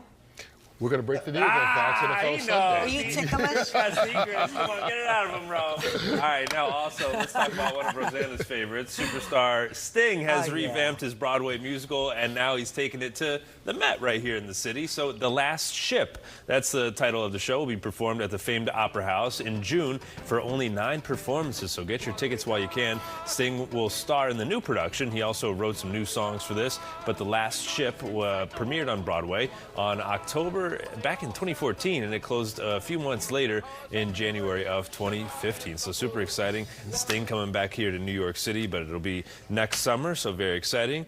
And now he's not performing at halftime in Detroit. He's I can not. tell you, there's one clue. You can eliminate Sting off the list. Love Sting. So it's not an Eminem-Sting collab? No. Give us a hint. Initials. It's Eminem. Come on. Initials. The way he's looking at me, I feel it, Ro. Eminem. No, I'm watch Fox NFL Sunday at noon. That's all you got to do. With Curt Menefee.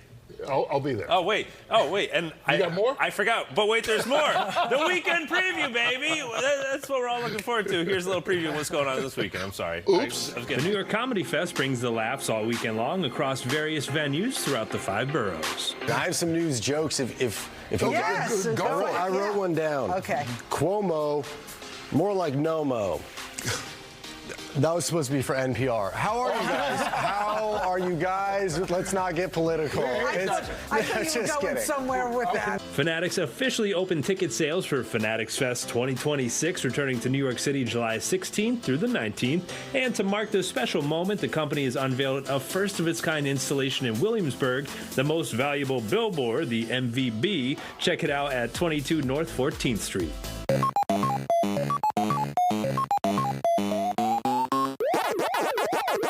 Open today at Macy's Herald Square. Check out the 45th anniversary celebration of Pac-Man. You can see the immersive arcade experience before the Ghost Gang says game over. Sure, I've been in love a time or two, but in the end, I still chose you. Saturday night in the Bronx, Drew Hill and Cisco bring their smooth sound to the Lehman Center with special guest Christopher Williams. So you're shaking that thing like who's the ish with the look in your eyes so devilish. I'm a sucker for you. Yeah. Say the word and I'll go anywhere blindly.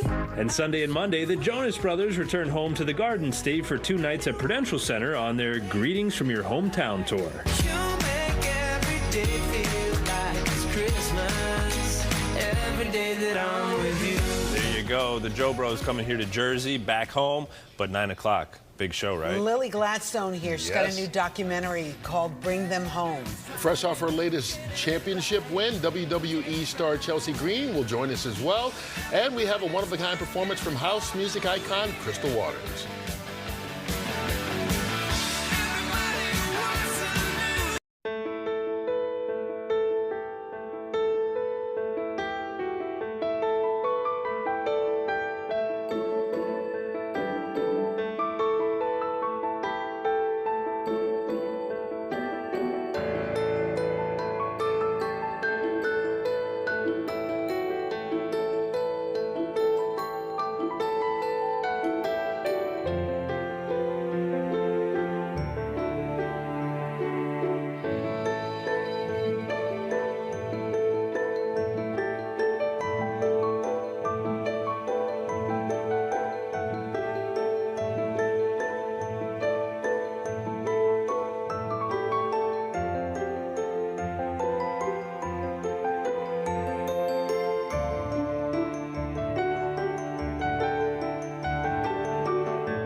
Vehicles. From Fox 5 New York, this is Good Day New York. All right, look at it. Looks pretty for a Friday, honey. Look at this, honey. It's sunny. It's cold outside. It's going to be windy, though, so it'll feel colder than it really is. And maybe some showers this week. And Audrey Puente will have details for us. In the news this morning, a man is dead after threatening to shoot up a hospital on the Upper East Side. We'll tell you what we know about the police-involved shooting this morning. A man from New Jersey, his death has been declared the first in the state linked to a red meat allergy caused by tick bites. What medical experts are now saying about this. It's Native American Heritage Month, and we've got award-winning actress Lily Gladstone. She's going to join us to talk about her emotional new documentary, Bring Them Home. And getting us moving into the weekend, house music icon Crystal Waters, la-da-dee, la-da-da. She is here, exclusive performance of 2 of her biggest hits on the Good Day stage. And she's going to do it with instrumentation from an orchestra. I promise you that song will be in your head all day. Oh, for sure. But she's doing this is a whole weekend of house music with an orchestra there performing with it. It's kind of a cool interpretation of it. I know it. We'll have the orchestra right here on Good Day New York. Okay, I'm Rosanna Scotto. Let's get this started. Let's do it. I'm Curt Menefee. It is 9:01, and you know what? It's time for some serious news. Yes.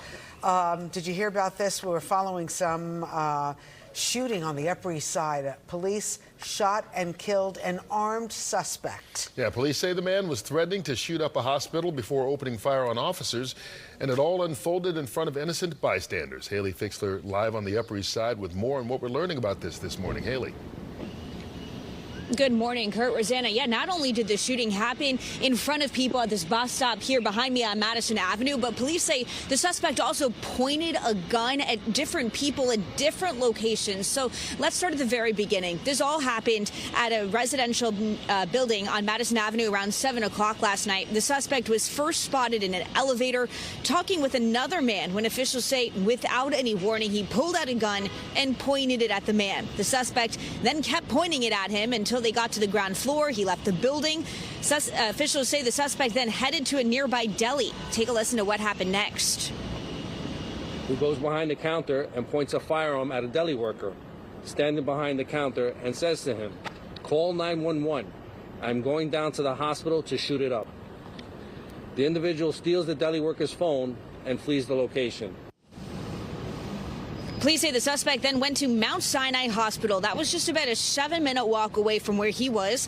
The suspect seen on surveillance cameras going inside and then coming back out, placing a gun outside by a tree. The suspect then goes back inside and apparently tells an off-duty police officer who was working security that he had a gun. The officer and the suspect got into a little bit of a struggle as the officer tried escorting him out. Then the suspect took off and grabbed the gun. The officer called for assistance, and that's when other NYPD officers found the suspect just a couple of blocks away. The officers exited their vehicles, and the individual immediately discharges the firearm at the officers, with multiple civilians in close proximity who had just gotten off an MTA bus. The officers return fire and strike the individual. Now, the suspect was pronounced dead at the hospital. We're told the officers involved, they were taken to get checked out, and they are going to be okay. We're told all of this was captured on surveillance cameras at each of those different locations, and police officers were wearing their body cameras. And, of course, all of this is still under investigation. Live on the Upper East Side, Curt, Rosanna, back to you. All right, thank you, Haley. In a wild story, a man from New Jersey is believed to be the first in the entire country to die from a red meat allergy after being bitten by multiple ticks. This happened in 2024. So researchers at the University of Virginia School of Medicine said the death, which remained a mystery for a year, occurred after the man ate beef earlier in the day and had 2 allergic reactions caused by previous tick bites. The allergy, known as alpha-gal syndrome, is commonly caused by star ticks found in southern and eastern states. So I don't think it's something we have to worry about. It's a very rare occurrence, but boy, oh boy, that is strange. Yeah, first ever. Wow. All right. Let's check in with Audrey with the weather around here. Audrey. All right, we saw the sunshine from those outdoor shots earlier, and it looks like it's going to be sunny to start off our day. We'll have a couple of clouds filtering in from time to time, and temperatures a little chilly this morning. We're at 43 in Central Park, same thing in Islip and East Hampton, but a nice 46 in Newark and 44 down the shore in Belmar. So we've risen up from the 30s that we were at earlier, but these numbers are still a little bit cooler than where we were at this time yesterday. Our winds are also getting our attention. Right now they're running between 5 and 15 miles per hour on average. However, we could have gusts as high as 25 miles per hour, so that'll make it feel brisk, especially on the shady side of the street here. The wind will actually lighten up tonight, and it will be calm tomorrow, so that'll be different from the last couple of days when we've had brisk conditions across the region. A look at our satellite and radar. It shows lots of sunshine out there. We do have a couple of isolated showers that were popping up earlier northwest of the city, but overall we're going to see a great start to the day. We're going to be relatively quiet. There is a trough in our vicinity that will kind of sag southward here from New England, so that will spill some clouds in across our skies today and will also help kind of squeeze out an isolated sprinkle east of the Hudson River and maybe even out towards the Twin Forks. But I don't think you need your umbrella. It's not going to be a significant rain shower that'll move through. It'll just be a light sprinkle, if anything, for that matter. Tonight we go mostly clear. We'll have some patchy frost developing too in some areas. And tomorrow we'll wake up with a mix of sun and clouds. Catch that sun early because the clouds will quickly thicken up. We'll have a passing shower to the north early in the day, but it's really after about 4 or 5 o'clock we're going to start start to see showers kind of erupt across the region here. So if you have Saturday night plans, you want to have your umbrella handy because we are expecting on and off rain showers throughout the evening, and they probably don't clear the coast until after midnight. Sunday, you'll wake up with a mix of sun and clouds. It will be a relatively nice day as temperatures reach into the mid-50s. We could have an isolated snow shower well off to the northwest, but overall, it's going to be a really nice weekend, at least the second half on Sunday. 50 degrees for today's high temperature in Central Park. Tonight, we drop back to 36 in the city, and over the next couple of days, we'll be in the 50s for highs, and then it turns colder next week where our highs will only be in the middle to upper 40s. Let's head over to Jeff and see how it looks on the roads and rails right now. Audrey, thank you much. A little bit tougher in Orange County right now. We've got a crash in Monroe on Route 6. This is west of the New York State Thruway, right around exit 130. A lot of stop and go in both directions there on Route 6. They did just clear that crash on the Van Wyck. That's northbound just after the Belt Parkway. At one point, they had all lanes blocked for a dump truck crash. But again, you can see all travel lanes reopened. Still a lot of heavy traffic getting up past JFK this morning. And a live look at the Manhattan-bound Brooklyn Bridge. There's a crash about mid-span. The right lane still shut, so lots of heavy traffic out of Brooklyn this morning. You've also got a tractor-trailer being cleared away at Jackknifed on the southbound turnpike. It's been in the truck lane since about 5:30 this morning. The right lane still shut by exit 8A. And you've got a detour in Suffolk County for a crash. It's Middle Country Road. The westbound lane's blocked in Selden, right by Boyle Road. Curt and Rosanna. Okay, Jeff, well, we are less than 2 months away from Mayor-elect Zohran Mamdani taking office. It appears that he is trying to work closely with Governor Hochul on what he promised voters he could accomplish during his campaign. Robert Moses, how does it look? Well, you know, historically, mayors and governors haven't always gotten along so well, so clearly Zohran Mamdani is hoping to buck that trend whenever he takes office in 48 days. And when he does, he wants to have a good working relationship with Governor Kathy Hochul, who endorsed him, albeit a bit tepidly. She will be crucial for him to be able to deliver on his campaign promises. The two got together for more than an hour at the governor's office on the east side yesterday. They talked about universal child care as well as protecting New Yorkers from President Donald Trump. That includes the possibility, they say, that he'll send ICE agents or National Guard troops here to the city. Both agreed New York is safe and that a federal surge wouldn't improve public safety, especially in light of improving crime numbers. Before their get-together, Mamdani visited this daycare center in East Flatbush to talk about his commitment to providing free child care for kids from 6 weeks to 5 years old. There are some signs of tension between the mayor-elect and Mayor Eric Adams. For instance, Mamdani criticized the Adams administration for designating the Elizabeth Street Garden in Little Italy as parkland, which means Mamdani can't build affordable housing there as he had hoped. Changing the designation to allow for affordable housing there would likely require approval from the state legislature. Mamdani didn't say exactly that he will seek that. Instead, he sounded resigned to the fact that, for now at least, the garden is off limits for development. It is no surprise that Mayor Adams is using his final weeks and months to cement a legacy of dysfunction and inconsistency. And I've made clear over the course of the campaign what my vision would be in meeting the urgent need of building affordable housing, especially for seniors across New York City. And the actions that the Adams administration has taken now make it nearly impossible to follow through with that. Mayor Adams leaves for Israel today. He is scheduled to be there for a few days and return to the city Tuesday. While I vehemently disagree with a number of the decisions that he's taken, his administration has also been open in the transition work that we are doing. They have been collaborative, and I look forward to the conversation that I will have with him when he returns. Mamdani didn't say anything further about whether he will direct the NYPD to arrest Israeli Prime Minister Benjamin Netanyahu, who the mayor invited to the city on the day of Mamdani's swearing in, which is New Year's Day. Also, no word on whether Police Commissioner Jessica Tisch will stay on. My colleague Morgan Mackay will be asking Mamdani about these issues and plenty of others tonight at 6:30 on Politics Unusual here on Fox 5. Zohran Mamdani will be in this very studio, and you won't want to miss their conversation again, airing tonight, 6:30. Is he going to sit in that very seat? I think in this, right here. Because we need to alert the presses. I think right here, Okay, this is where he's going to be tonight, 6:30. Thank you, Robert. Thank you, Robert. All right, there is a new candidate in the race for the seat held by retiring New York Congressman Jerry Nadler. It's City Councilman Eric Botcher, who announced in his campaign video that he's ready to take on President Trump and Republicans. I've dedicated my life to giving back to the city that saved mine, and I won't stand by while the forces of hate tear it apart. That's why I'm running for Congress. Life can be so much better than it is. It's time for a new generation of leaders who are ready and know how to win tough fights. Bottcher is an openly gay Democrat and lives in the 12th District, which is the seat representing Manhattan's West Side that's being vacated by Nadler. The 46-year-old joins a growing list of candidates, which also includes President John F. Kennedy's grandson, Jack Schlossberg, Assembly members Micah Lasher and Alex Boris, former financial executive Alan Pardee, and lawyer Jamie Floyd have all announced they're running. Coming up, the big top is rising in Queens. Crystal Young releasing her inner clown at Flip Circus. Crystal. Yes, that's right. And you can join me if you come to the Flip Circus. It's in Forest Park, Queens until November 25th. Then it heads to Brooklyn. It's so much family fun. Grandma, little kids, tweens, teens, middle age.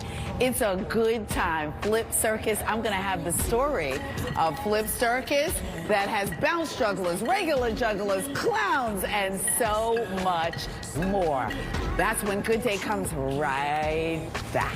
I run a tight ship, so beware.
Okay, all right, beautiful.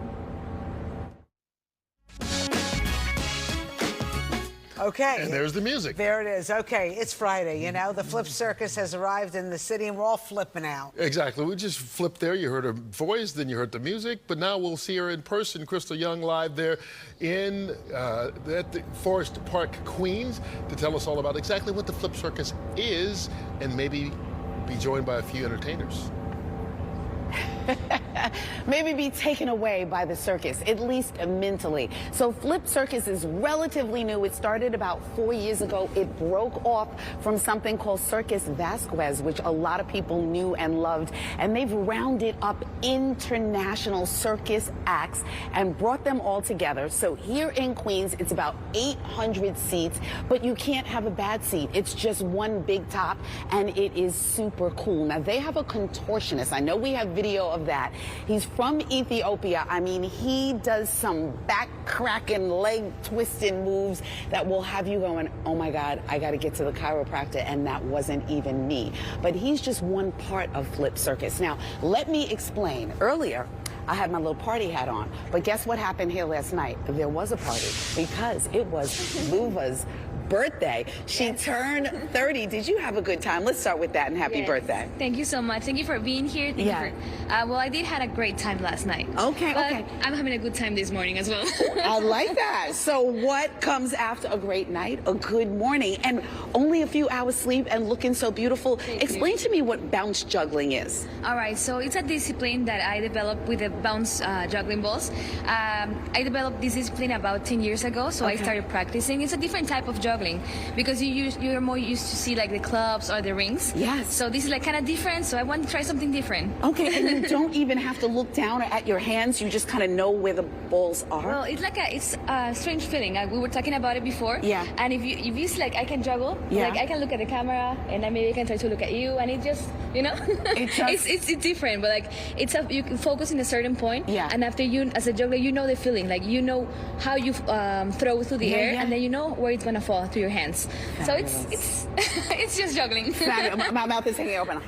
Okay, I want you to go do your thing. I'm going to slide over to Jan, who is currently juggling. All right, he is multi-talented. I mean, he juggles, he chats. You do something called the rolla bola pola. What is the name of it? Yes, it's called the rolla bola. Oh, okay. I do it with my sister in the show. Yeah. It's basically like a little cylinder with a board on top that I balance on, and then my sister goes on my shoulders. We do some juggling, some crazy stuff. Oh my gosh. But right now, I want to talk about the star of the show, Luva Vasquez. Yes. She's my cousin. And by the way, fun fact, she made that costume herself. Wow. Yep. Wow. She's really talented. Yes. And one of my favorite acts in the show because she does a very unique kind of juggling, which is bounce juggling, as you can see here. And she's so beautiful. If people want to check this out, you're in Queens until the 25th, and then you head to Brooklyn. Where and how do we get tickets? We're going to be in Brooklyn after this time in Queens. Like you said, the 25th here in Queens is our last day. Then we're going to McCarran Park in Brooklyn. So it's going to be our last stop there. If you cannot catch this circus here in Queens, you can catch us in Brooklyn at the McCarran Park. Currently, Queens, Forest Park. But for more information, flipcircus.com. We have locations, we have the show times, and you can get your tickets there. I love it. I love it. Okay, I just want to end by bringing in Misha, who's my favorite clown, who is teaching me a new way to wear a hat. It was sideways. I don't know why I'm doing this, Misha, because Misha doesn't know either. He is from Ukraine, and he is a fabulous clown, and all of this is here again until the 25th. It's fun. Do I want to try? What am I trying? Okay, I'm getting up here. What am I doing? I don't know what I'm doing. Okay. We can start with one. Okay, let's start with one. Oh, I'm so good at this. Okay. Well, let's try bounce juggling. Okay. One and then to the hand. Oh, one and to the hand. Yes. Okay. This hand. Oh, Yes. this hand. Yes. Okay. Oh. And then you throw it to the other hand. Like that. Yes. Okay, I'm gonna keep my day job and toss it back to you. Let's juggle together. I'm just gonna leave this to you. Look, it's all about Luva. Happy birthday, She's hired love. for the Happy circus birthday. now. Flip circus. She's going to stay here with us. Thank you, love. I can tell Crystal was easily entertained as a kid. Just give her one ball. Boom, boom, boom. All right. Thank you very much, Crystal. When we come back, we're talking with award-winning actress Lily Gladstone. She's going to tell us about her new role. Hi, Lily. How are you? Good morning. I'm well. How are you? We can't wait to hear about your new documentary, Bring Them Home. We've got a lot to talk about when we come right back from this break. Thank you.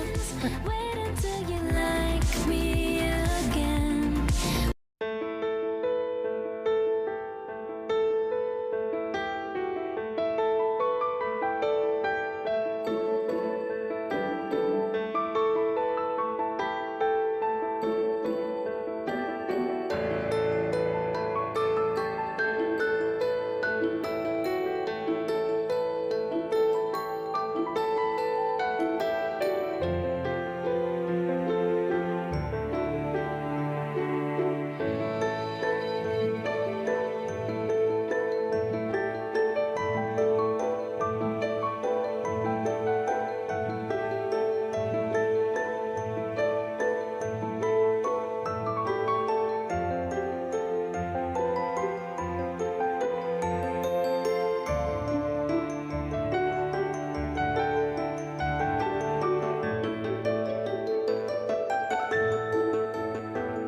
Actress Lily Gladstone took Hollywood by storm with her performance.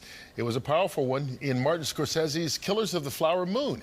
Well, now she's stepping behind the camera as executive producer and narrator of the new documentary, Bring Them Home. It explores the vital role buffalo played in the lives of Blackfeet Indians before settlers nearly wiped out both the animals and the culture that depended on them. She's here to help honor the Native American History Month. Oscar nominee Lily Gladstone joining us on Good Day. Nice to see you. Nice to meet you. Thank you so much for having me. So this doc really hits home for you. Very much. Literally and figuratively. Yep, born and raised Browning, Montana on the Blackfeet Reservation. And I was born in the mid-'80s. I grew up and lived there until 1997. And I remember the year before I left and we moved to Seattle was when I first started seeing the first attempt at a tribal herd that was on the commute between East Glacier and Browning. And then just remembering really, really wanting to see buffalo everywhere. Grew up knowing that we were buffalo people. My great-great-great-grandfather, Mi'kmaq Stu, chief of the Kainai Nation in Canada, when he saw cattle coming in, he said, that's what's going to happen to our people. We're buffalo people, and now we're going to be cattle people, penned in, contained, not knowing what to do, not knowing who we are, have to be told what to do. And you see that happen with a lot of the, the reservations being drawn up, rations, a lot of the policies against Native peoples really kind of did. But buffalo, they know no fences. They know the land. So their return to it through a Blackfeet perspective helps us return to ourselves. Our sense of who we are. I was about to say there's a spiritual component to all this, right? 100%. One of the things that I was taught multiple times growing up is to be like buffalo when we're facing hardship in our own life. Be like the buffalo. They don't shy away from the storm where cattle will usually freeze to death if they're not brought in. Buffalo turn head into it, they face it, and they plow through it. And that teaches us how to survive adversity. And I think that's what's gotten Native people to where we are today. So as the buffalo are, so are we. And this homecoming that we have, it's a return of one of our original genetic herds when almost the entirety of the American bison was wiped off the Great Plains. There was one herd that was kept safe in Elk Island, this park, this reserve in Canada for a number of years. We got about 40 head of yearling back to our tribe in 2016, back on Blackfeet territory. It's been a huge effort of the whole Blackfoot Confederacy. 3 of our tribes are in Canada, 1's in the States. But we're seeing that herd grow over the years, return to land that they haven't been since the late 1800s. And they remember. They took to the land immediately. And how do you get them there? You fly them in? Like, what do you do? You load them on trucks. You load them on trucks first. That's how we got them down from Canada. But they're driven. You see in the documentary, that's one of my cousins, my big cousin Will, that teased me about everything growing up, particularly my taste in music. Hopefully good taste. Well, let's take a look at the clip. Yeah, he was out there on that ATV driving them. So. Let's take a look at one of the clips from Bring Them Home. I can just say they didn't ever do that before with the Buffalo program. We invited the old people, the treatment people, some of the school kids and stuff like that would come out. And we kind of like opened up a new jar of honey, just to let the people, the Blackfeet people, know that that's theirs too, and they can help. All right, so we got a chance to see your cousin in that. How did you get involved with this? He's the handsome one. I'm sure he told you to say that. This was done as a short back in 2018, and you were not a part of that. How did you get involved with it? Daniel Glick approached me because as he was growing this project and kept asking for collaborators, everybody kept bringing my name up. And this was long before Killers of the Flower Moon and long before I was known on a more national stage. But in Montana, I was very much known for working in Montana film, and knowing that I'm Blackfeet, it was kind of a no-brainer. So we're also developing a narrative feature to go along with it that's being written right now. A lot of Blackfeet creatives on that one, directors, writers, producers, actors from kind of the ground up. Based on a lot of the people, of course, it's going to be a narrative, so we're going to get into some areas that documentary can't, just the way documentary gets into areas that narrative can't. But that's going to be 2 stories that kind of are rising together. Well, you had a busy year, obviously. You were nominated for the Oscar. Congratulations on that. Thank you. You won the Golden Globe. And I understand, like, you did the voiceover for this like in the middle of that campaign, just popping in and out? Yeah. My favorite little recording booth in Seattle, Washington, Bad Animals. Well, it has paid off. As you said, it's on PBS. Premiering on the 24th, but airing on the 25th. It's streaming on Prime Video. Yes, streaming on the 25th. And you've got a special appearance tonight at the Symphony Space Symphony Space Center. This is 95th and Broadway tonight. 6 o'clock. Yes. And 8:30. Yes. You show it, and then people can do Q&A with you. Yep, I'll be at both Q&As. Talk some Buffalo. All right, we talked about Killers of the Flower Moon. We didn't even get into Reservation Dogs, which is one of my favorite series of the last decade plus. Absolutely love it. Nothing like We'll talk about that episode in the 3rd season when they really find out what happened to Mother. That's one of my favorite episodes of television. I love that show. Thank you. Right, Thank you. We'll And if you talk about liked that it, during the watch break. Sterling's other show, The Lowdown. Oh, that's right. It's out now with Ethan Hawke. That's right. All right. Wow, congratulations. Thank so you. nice to meet you in person. Nice to meet you both, too. Thank you. Thank you. All right, coming up, we got a champ here. I think she's a double champ, right? Yes, she is. WWE champion Chelsea Green's here. Yes, she just won another title. You mentioned it. We'll talk about her life in wrestling and appearing in the new Netflix docuseries Unreal. And maybe we'll get to touch the belt. We'll find out. Uh-oh.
As much as I talk about, winning doesn't matter, obviously, of course, as a wrestler, we have goals, we set timelines for ourselves, and of course, one of the goals is always to be a WWE champion. This is one of the greatest moments in sports!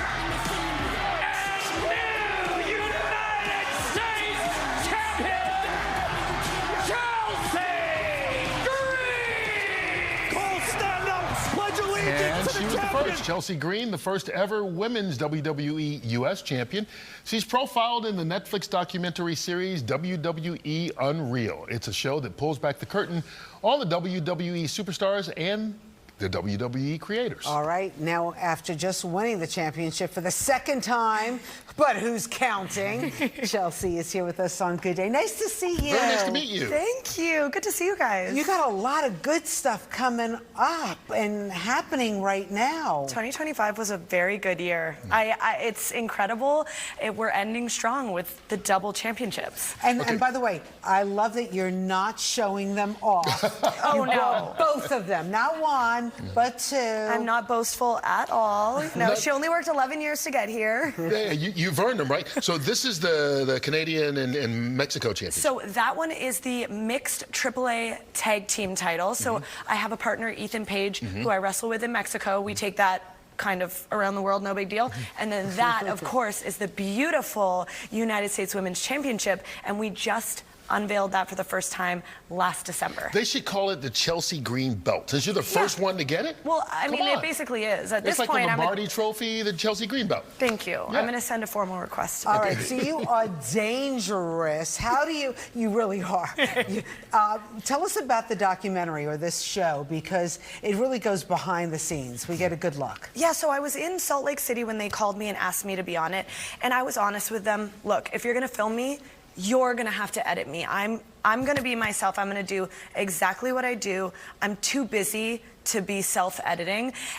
And then WWE Unreal came out, and I was like, wow, that truly is me. That truly is what happens behind the scenes and how I feel, and, you know, my family following me on this journey, my husband following me on this journey.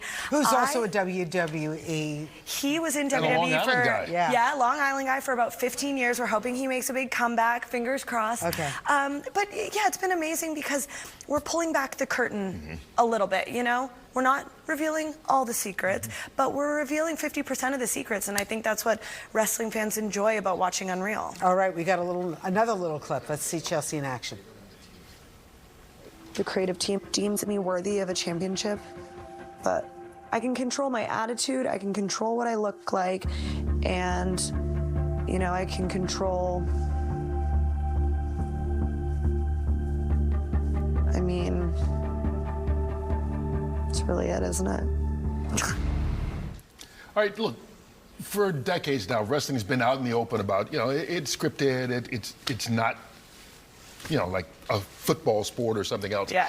How did the wrestlers feel when approached about this, about really pulling the curtain, you know, pulling back the curtain so that people could see it? I think it was a mixed reaction behind the scenes, just because we have lived in this, like, allure of what is wrestling, you know, what do we do day to day and things like that. I personally love it because I put my whole life out there on social media. Let's be real, like with X and with Instagram and with TikTok nowadays, there's not much hiding, so I would prefer to embrace it. Yeah, of course, you know, there's going to be people who think that they know exactly what we do and how we do it.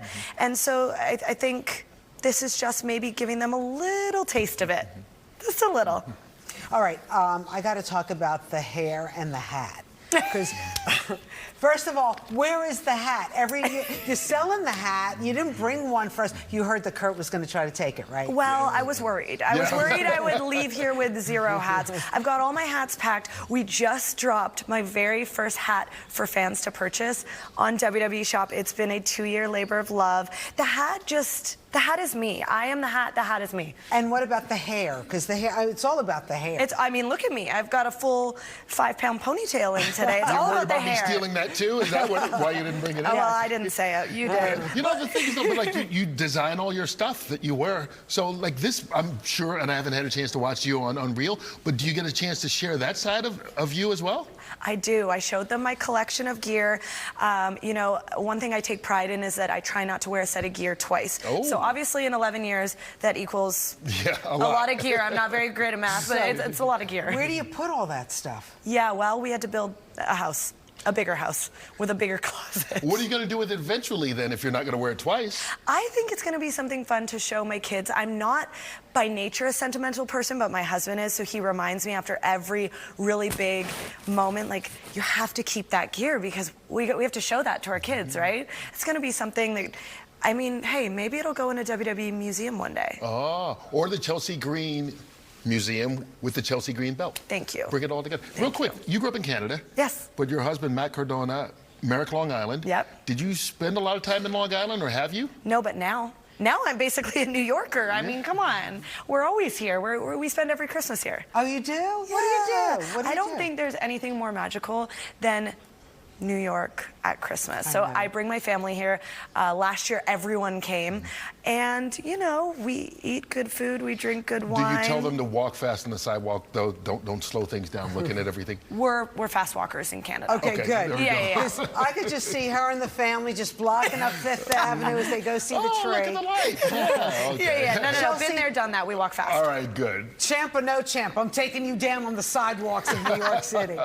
Chelsea Green, really, really nice to meet you. Congratulations on all your success. Thank you so much. All right, you can catch her on WWE Unreal, which is on Netflix right now. All right. Meanwhile, coming up, set in the world of Police versus Belfast. You were in Dublin this summer. Ireland's criminal underworld is now a part of this award-winning drama series. It's called Blue Lights. It's making its return to streaming. We're going to speak with the stars Sean Brooke and Catherine Devlin when we come back.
.org.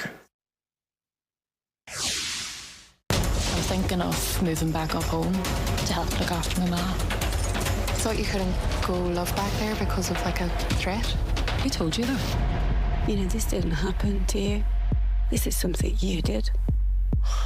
And everything you lost, everything you're about to lose. You ready? You deserve to lose it. It's being called Belfast's answer to The Wire. The award-winning drama series Blue Lights is back for a highly anticipated third season. The premiere episode just aired on the streaming service BritBox last night. Here to tell us all about it are stars Sean Brooke and Catherine Devlin. Thank you so much, Sean. Catherine. Yes. All right.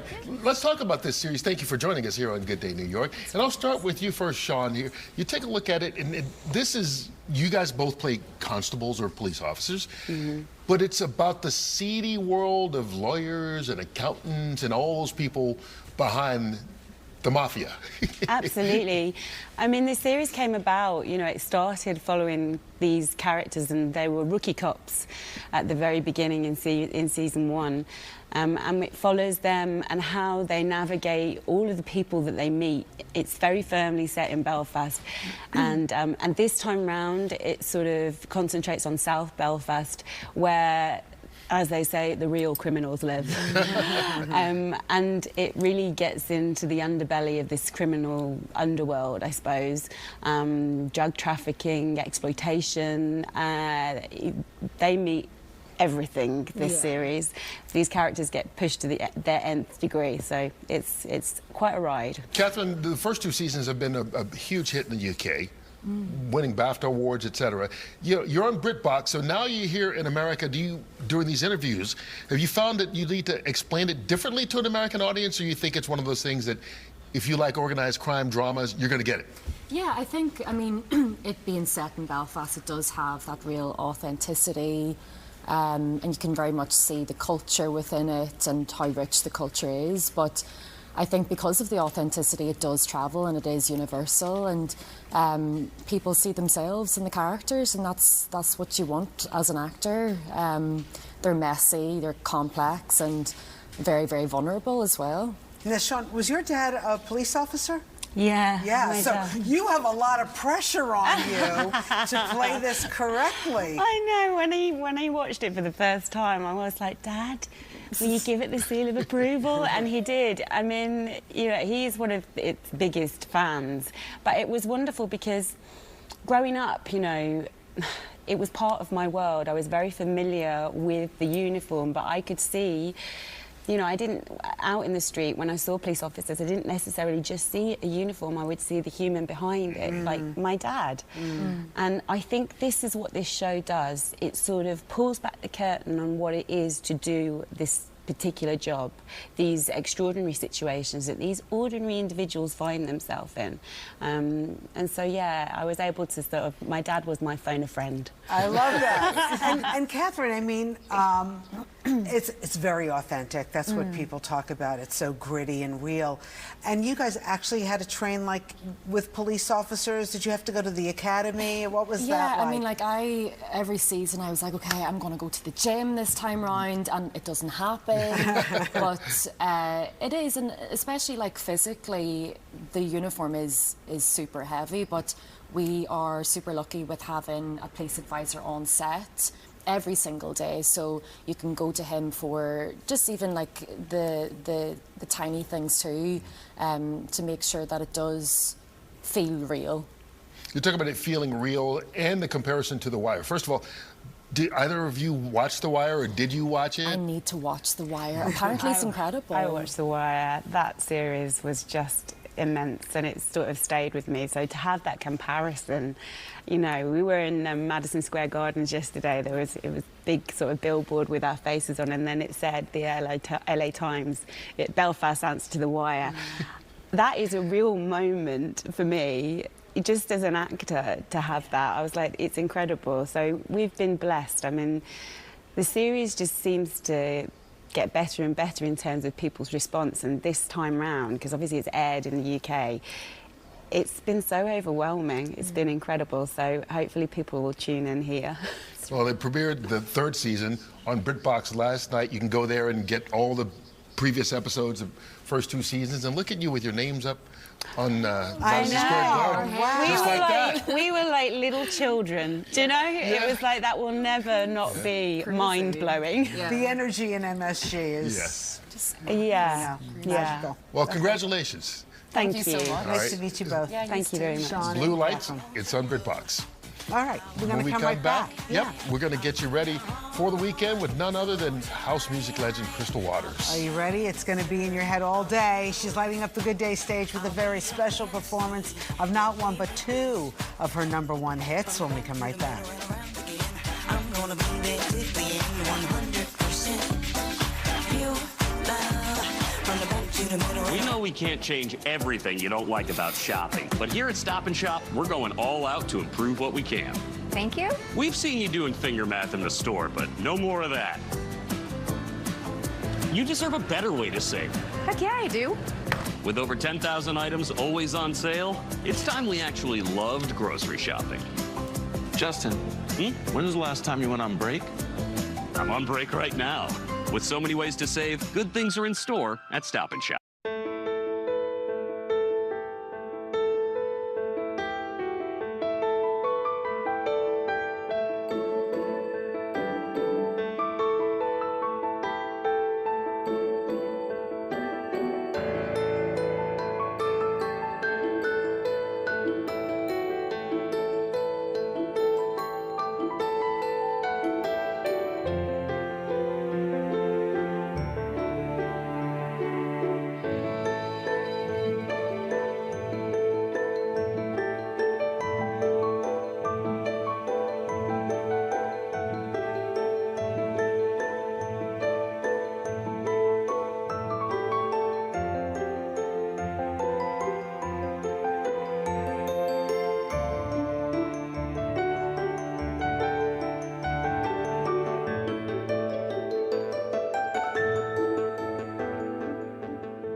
Alrighty, Natural Light is introducing its own clothing line that may help you get a few minutes of peace during the holidays.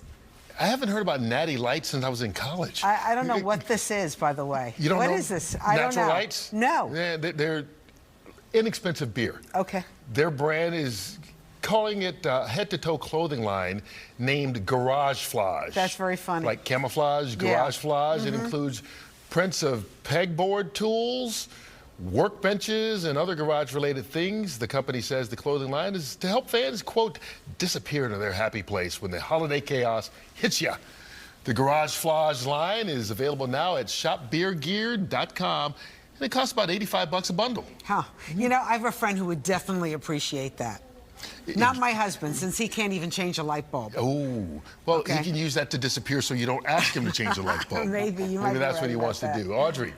Well, looking good outside, folks. We have bright sunshine out there. Temperature's a little chilly, though. We're in the 40s across much of the tri-state area. It's 43 right now in Central Park, 46 in Islip, 44 out in East Hampton. We're now at 40 in Poughkeepsie and 37 up towards Monticello. These temperatures a little bit colder than they were at this time yesterday. Our winds a little bit brisk, too. Right now, they're running between, let's say, 5 to 15 miles per hour on average. However, we will have wind gusts up to 25 miles per hour today, so you may want to walk on the sunny side of the street. That will feel a little bit better as you move along through your Friday. So we have a couple of high thin clouds out there. We'll see a mix of sun and clouds as we move along through the afternoon. There's a trough in our vicinity that's going to drop some of that cloud cover in here as it makes its way southward. It could also squeeze out an isolated sprinkle areas east of the Hudson River, and maybe even into the east end of Long Island too later this afternoon. But that's it.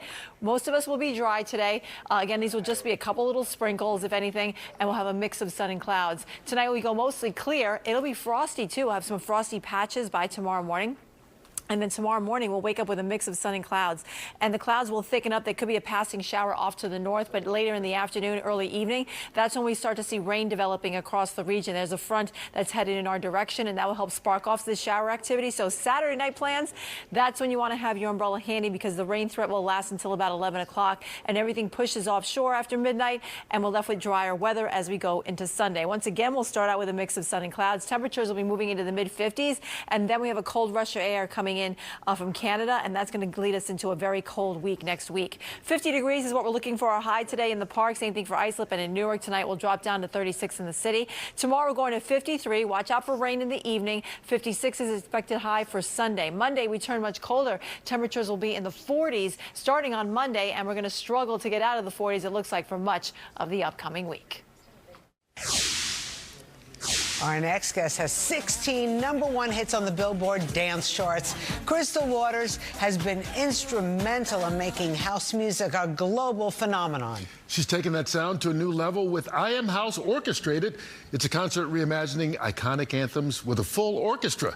And she is here with a preview. Crystal Waters with her smash hit Big Bite, along with Gypsy Woman.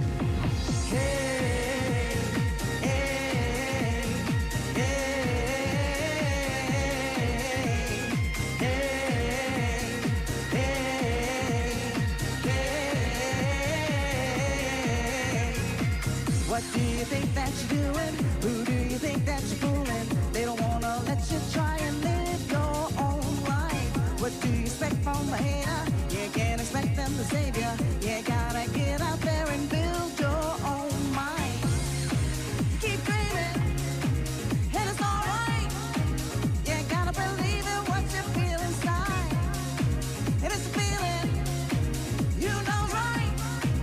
Oh, when you're doing what you decide, so get some loving on the left, take some loving on the right. Get your light, shine that light, make it big, make it bright. Tomorrow's not promised. Take a big, you take a big bite out of life.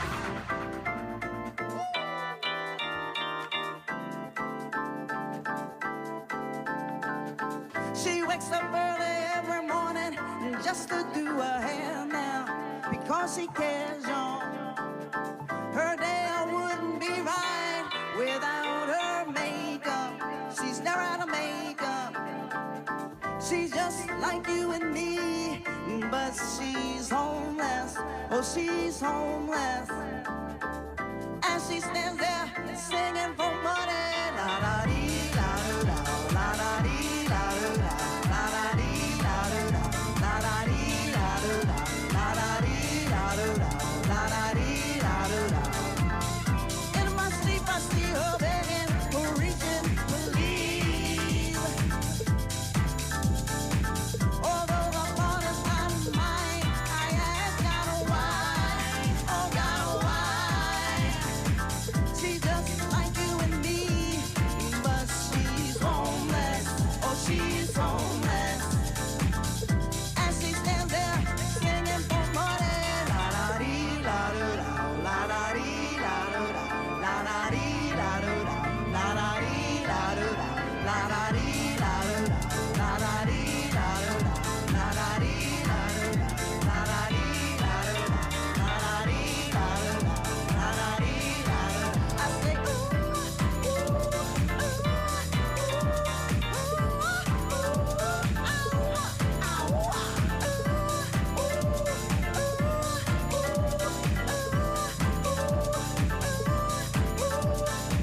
she's just like you and me. Oh, and she stands there singing for money. La la dee la do da, la la dee la do da, la la dee la do da, la la dee la do da, la la dee la do da, la la dee la do da, la la dee la do da, la la dee la do da, oh la la dee. And an explosion at the end. We got it. We got it. We got it. Crystal Waters, always good to see you. Thanks for coming in. This is so much fun. You know, usually you come on, but you brought everybody. Thanks for reminding people violins can be cool too. Yes, they are very cool. Thank you. All right, so, yeah, tell us about what you're doing now. So, I Am House Orchestrated. It's going to be November 20th at Sony Hall. We are doing the best dance classics all with an orchestra. We got it all. We have CeCe Peniston, Robin Nash, dance. We got Anaya Day. We got Dwayne Hart and all the classic hits from the 90s. Is this kind of like a birthday party for somebody we know? Maybe a little bit, yeah. Maybe somebody's having a birthday that day. Is the day before your or day after your birthday? Now, who told you that? Oh, Google. That's it. Yeah, Well, it happy is. birthday. That's Thank Thursday, you. November 20th. Everybody get a chance. Get out there and see it. Please. Many different performers. Thank and you. thank you so much, all of you, for bringing the party to Good Day. We appreciate it. I'm ready to go. Are you? Right. Let's do it. All right. We'll be back with more Good Day right after this.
Grease getter.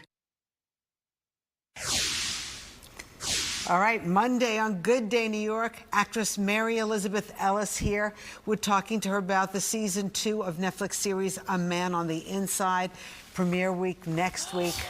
You love that show. I know I'm it. with you. That's one of my favorite shows again. It's a great show. I really know is. we're doing She'll another be on season. Monday. Oh, Yes. great. By the way, I didn't get a chance to say thank you. She brought out the tambourine for Yes. Native New Yorker today. She shook her tambourine. And she had backup dancers. Yes. Too. It looked like you rehearsed it. It was so well coordinated. Everybody was really fun today. Yeah, it was. We It got was a into fun good show mood. today. Yeah, it was a good show. It was a good Friday. All right, let's close it out, shall we? Because right. Sherry Shepherd's waiting to take over. She's next. Is she? Yeah. She can't wait? She can't wait. She wants to get to her weekend too, I maybe. think so. Jay Hudd right after that. And then the noon after that. Enjoy your weekend, everybody. We'll see you on Monday.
That's nicer. There we go. Almost there.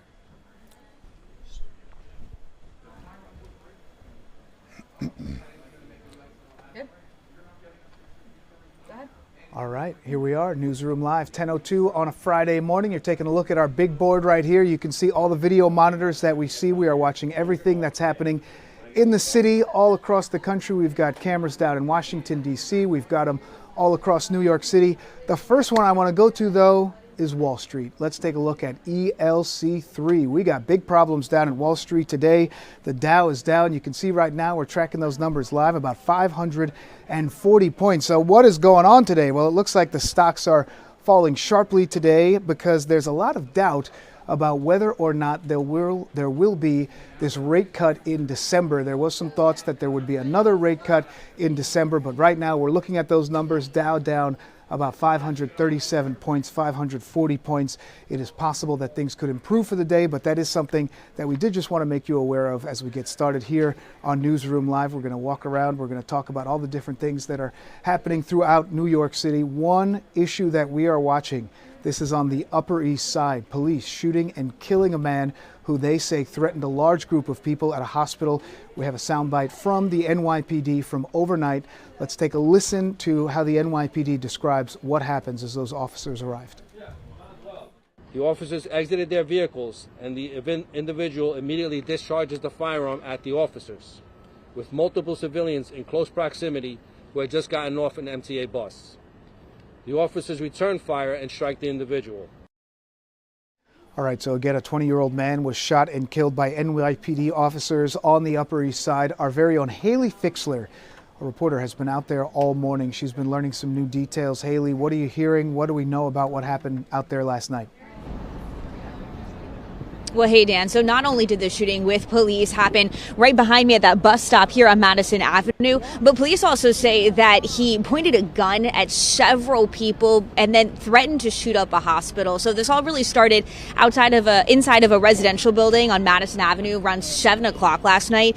That suspect was seen on surveillance cameras in an elevator with a man and then seemingly without warning pointed a gun at that man and stayed pointing a gun at him until they got out of the elevator. And then police say he went to a nearby deli. He apparently held up a gun to the deli worker. Dan, I think we actually have a soundbite from police explaining that situation. Okay, yes, we do. Let's take a listen to it, Tyler, if we do have it. He goes behind the counter and points a firearm at a deli worker standing behind the counter and says to him, "Call 911. I'm going down to the hospital to shoot it up." The individual steals the deli worker's phone and flees the location. All right, so Haley, it sounded like the NYPD is saying there that this gentleman made aware his plans to others, and that's when the NYPD arrived. Is that sort of how things unfolded last night? No, we did hear some that some of the people did call 911, but really what set off police is that the man walked, I think it's about a 7-minute walk away from that deli to Mount Sinai Hospital, and he apparently is seen on surveillance cameras going inside, then coming right back out and putting the gun that he had on the ground next to a tree that was right outside. And then he apparently went back inside, and police say he told an off-duty police officer who was working hospital security that he had a gun, and then the officer and him apparently got into a little bit of a scuffle. The man ran out again, took that gun, and that's when the officer radioed for some assistance. And then a little while later, NYPD officers found him right in this vicinity, and that's when the shooting occurred. And we know at this point the individual has not been identified. The Upper East Side in this particular location, Mount Sinai, I've been up there, I've gone inside the hospital, had medical appointments myself in there. This is a very busy area, right? I mean, this is sort of an area where a lot of things are happening. How does it look out there this morning? Absolutely, Dan. It's a very busy area. I mean, this is 10 o'clock in the morning. You can see that there is a lot of traffic. About an hour and a half ago, there were a lot of school buses, people walking their kids to school. And 7 o'clock at night, that's people are coming home from work. So it was a very populated time. Things look back to normal now, but again, very scary. All right, Haley Fixler live out on the Upper East Side. Haley, we appreciate it. We know that you've been out there all morning. We're expecting maybe an update from the NYPD at some point today, possibly about the identity of this individual. Again, a 20-year-old man shot and killed by NYPD officers on the Upper East Side. It is just about 10:07 here on this Friday morning. I was going to take a break, but I think we do have time to get to one of the other big stories that we're following this morning. Of course, this is one that has sort of captured the attention of the nation over the last year or so. We're talking about Luigi Mangione. Of course, he is accused of shooting and killing that United Healthcare CEO, Brian Thompson, in Midtown in December of last year. Well, there was a big court filing that actually happened earlier this week, and we know that there's some information in that court filing that we do want to talk to. Robert Moses, I know you've been taking a closer look at, I believe it's a 4 or 5 page document that they submitted to the judge, essentially their side of an argument.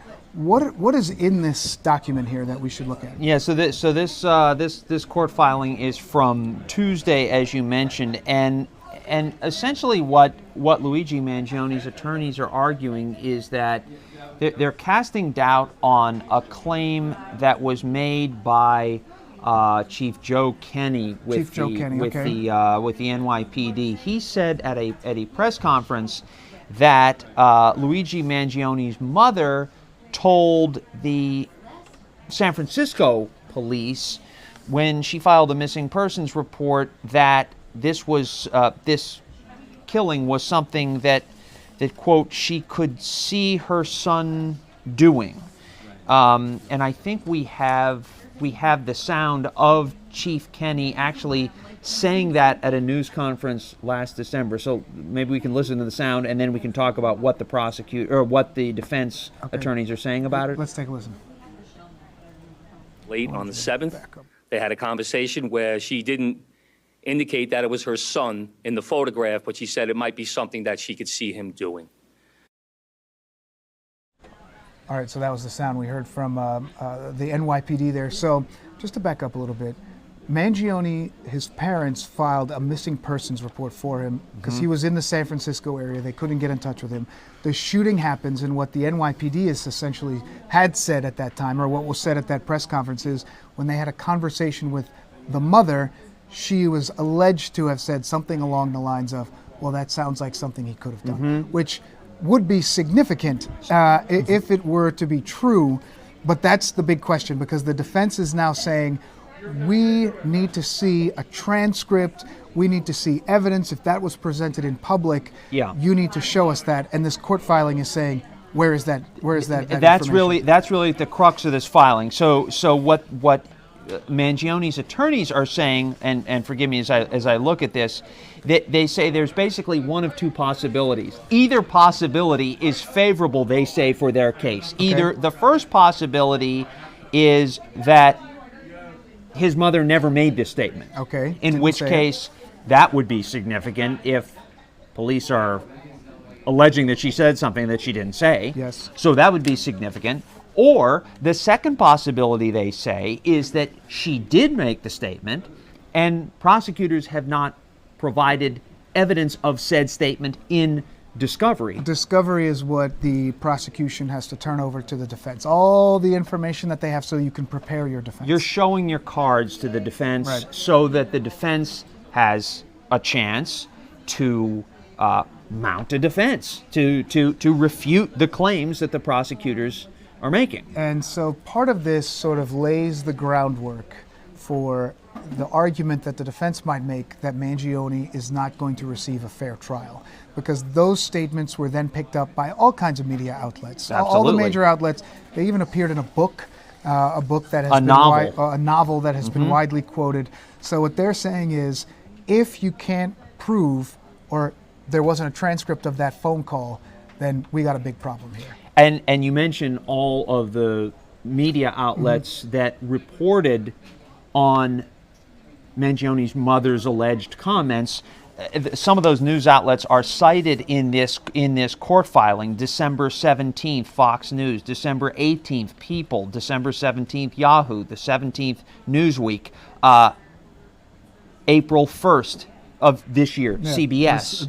You can see it right there. That's right. The So you can see everything there. You can see all of those mentions would serve to, at least from the defense's perspective, to prejudice a case against Mangione, especially if she didn't say what she's alleged to have said. Okay, and some of those documents were filed this week, kind of in response to the defense. We haven't heard what the judge is going to decide on that yet. Potentially, we might in the next week or so. One of the other things that's in here is interesting because Mangione or his side had requested that he be able to have a laptop. Why would they give him a laptop? Well, the laptop is so that he can review the evidence against him from prison. Not just his attorneys have it. He says he wants to look at it. Right, and presumably it's a mountain of evidence. But there's a footnote in this court filing, this Tuesday court filing. It says, quote, once Mr. Mangione receives the laptop and hard drive, he will need time to meaningfully review the discovery, that is the evidence that prosecutors plan to use, including voluminous body camera footage, in time for the December 1st, 2025 hearings. That's the next court date, at least in the state case. What kind of body camera footage would there be? I mean, maybe a response to the actual crime itself, or like when they found him in Pennsylvania? Like, what would they need to see there? All of the above, I would assume. Were you in Pennsylvania? Were you there when they were there at the court hearing? Like, because there was a big media presence, but you were one of the people who was there, right? I was there. I actually saw Mangione get out of the car, get out of the state police vehicle, and be escorted, the 6 or 8 feet into the courtroom. Was that when he was like yelling as he left the courtroom? That was so that was his first appearance, and he yelled something there. The second time that he made his appearance there in Hollidaysburg, which is right near Altoona, which is where it's not far. Not far from the McDonald's where he was ultimately found. I was there for the second court appearance. When he was very docile, very calm, walking in, very cooperative, didn't say anything.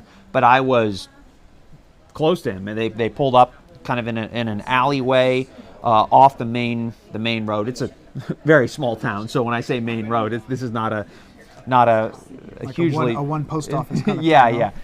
So they pulled up the car into this alleyway, and he walked the few steps in. Now this is kind of another thing. This is the video actually from that same day. The same day. So after his court appearance there that I attended in Hollidaysburg, they choppered him back here to the city, where very famously Mayor Eric Adams and a phalanx of NYPD officers were there to greet him. And they're walking behind him, sort of a grand presentation. His defense has argued that is also part of the bias that would be against highly it. prejudicial. But it's let's be honest. I mean, his case, the sort of the high-profile case itself, will continue to draw all kinds of attention, media, and certainly he has his own, I don't want to say fans, but his own supporters who attend all of his court hearings. People who dress in Free Mangione t-shirts, who say that they support whatever he alleges was his cause, the United Healthcare, a problem with the U.S. healthcare system, things along those lines, and they'll continue to be at all his hearings. And let's be honest. I mean, this filing is kind of an implicit acknowledgement that the evidence against Luigi Mangione is pretty damning. It is, yeah. So these are technicalities that they're That's arguing. a good way to put it. The actual evidence against him is, from what we have seen, the surveillance video outside the hotel, the surveillance images from that Upper West Side hostel where he stayed, right? The bullets, that what was written on the bullets, engravings, yeah. The evidence is pretty significant. Of course, he's facing the federal and the state charges. This court filing is part of the state case, I believe, and the next hearing for the state case should be early December. December 1st. December 1st Yeah. is what it says here. These things could get moved around. There probably will be a headline or two between now and then. But that's what we got for today. Anything else we should know from here? No, I mean, I think we got it. I just that hearing on the 1st will be, as have all of these hearings. It will be a scene. I think it's a Monday. Let's see. December 1st is it's a Monday. It's the Monday after Thanksgiving. Yeah, that there will be plenty of national and international coverage of that in addition to local coverage. One of us will probably be down there. All right, Likely so. Robert, thank you very much. Have a good weekend. You as well. All right, take a quick break, and coming back, we're going to check in on a hearing that's happening with New York City Council. It has to do with the carriage law, riders law, some of the controversy with that. They're having a hearing this morning. We'll check on that. And then Jessica Formosa was watching what's happening down in Washington.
Newsroom Live. It is 10:19 on a Friday morning. You can see we're taking a look at our big board here. We can see everything that's happening. Jessica Formosa, who's going to talk to us about the government shutdown, is also looking at this feed here that's supposed to be from the New York City Council. This is a feed that's supposed to be about the carriage law, riders law. They said it was going to start at 10 o'clock, but we're checking the stream, we're checking the feed. It doesn't look like it's started yet. It's still a little bit offline. So hopefully we can get, there we go. That's the live stream that's coming from New York City Council. So might have to call their IT department to see what's going on, if that hearing has actually happened. Of course, a lot of people care about the carriage laws, some of the issues about whether or not they'll be allowed to continue here in New York City. One thing we do know that is continuing and back up and running is the U.S. government after the government shutdown. Jessica, all week you've been covering this story. I thought maybe today we'd be on a news story. But we're still on it. But there's a lot of fallout, obviously, that happens. The government is all the bureaucracy. It opens. It doesn't necessarily kick back up and running completely right away. Yes. So what do you know? What do you got? Okay, so we know the government is back in business. Yeah. That doesn't mean, like you said, it's not like they just like a switch goes on, they're like, okay, let's go, let's, everything is wide open and people are getting money and people are getting their food stamps. So it's going to take a while. We know that the federal workers were asked to come back yesterday already. So a lot of them went back yesterday. Many more are going back today. They are going to start getting paid. So that is a work in progress. We know some federal workers will be getting 70% within 2 days after the government opening. And then so back up. Well, they're going to get 70% of what? Back pay. Oh. Yeah, so 70% of the back pay, they'll get it within the 2 days of government reopening. So you don't have to wait for your next paycheck. No. You're supposed to get that right away. So people who have been waiting, have been working, will get to be reimbursed pretty quickly, at least for 70% of their back pay will be within good. 2 days, which is good. And then the remaining 30, they're saying by the end of the week, early next week. So they'll have some money in their accounts. It looks like they're going to get a big chunk at the beginning, which is good, which is necessary. And then when it comes to the food stamps, we've seen that some states already fully paid. New York State's one of those. New York State is one of them. Actually, New York State recipients started to see their credit cards already loaded with their money on Sunday already. Okay, And that's because remember the governor stepped in and she said, okay, listen, the government can't fully restore the funds. Then Governor Hochul said, I'm going to step in. We have the money to do that. Okay. So people started to see here in New York, which is about 3 million New Yorkers who rely on the benefits, they started to see that money already as of Sunday.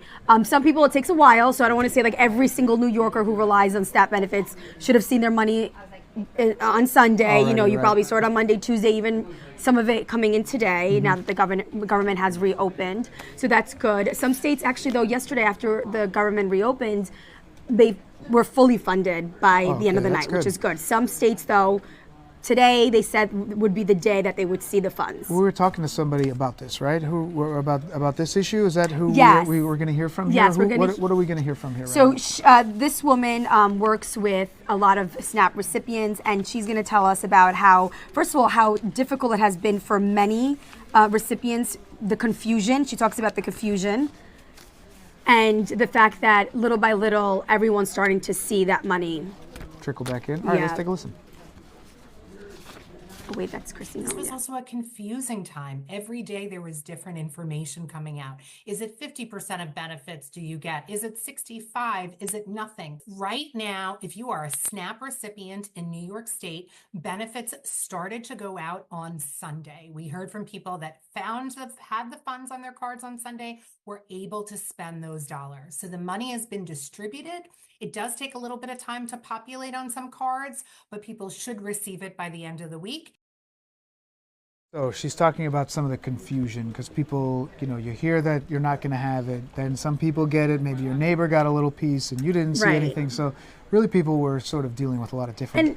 And that happens, like I said, it's not like the government reopened yesterday and they flipped the switch and now everything is back to normal. So workers are going back. One thing that we did hear yesterday from government officials, Homeland Security Secretary Kristi Noem. Okay. She was giving out big paychecks yesterday. Why? But these were bonuses. These weren't Bonuses? paychecks to TSA workers. So What? TSA Okay. officers who actually went to work during the entire shutdown. So TSA, those are the people who check you in at the airport? Yes. They're the screeners, the ones who make you take your shoes off sometimes and they give you the wand and all that stuff? All that. Sometimes they don't smile. No, they don't smile. So they. But we love them. We do. Well, they're very important, They obviously, are. to Keep everything us that's happening and protected. keeping us moving. So I didn't realize that they were among the federal employees who were included in the you have to go to work category. Yes. And so some of them maybe did go, some of them didn't go. Maybe you had to find a side job. Maybe it's understandable why you didn't go. Right. Because you had to get some kind of paying job. And so then what happened with Kristi Noem? So she held a press conference yesterday to thank them, and by thanking them, she gave them $10,000 bonus to each. You see the envelopes. She hands them to each one of them, saying that they went above, that's the word she used, above and beyond during the shutdown. Some people picking up extra shifts, even picking up their colleague to go to work and helping out. So it was a nice bonus. I think it was honestly nice for them to do that, the government to do that. All right, let's hear it, Kristi Noem.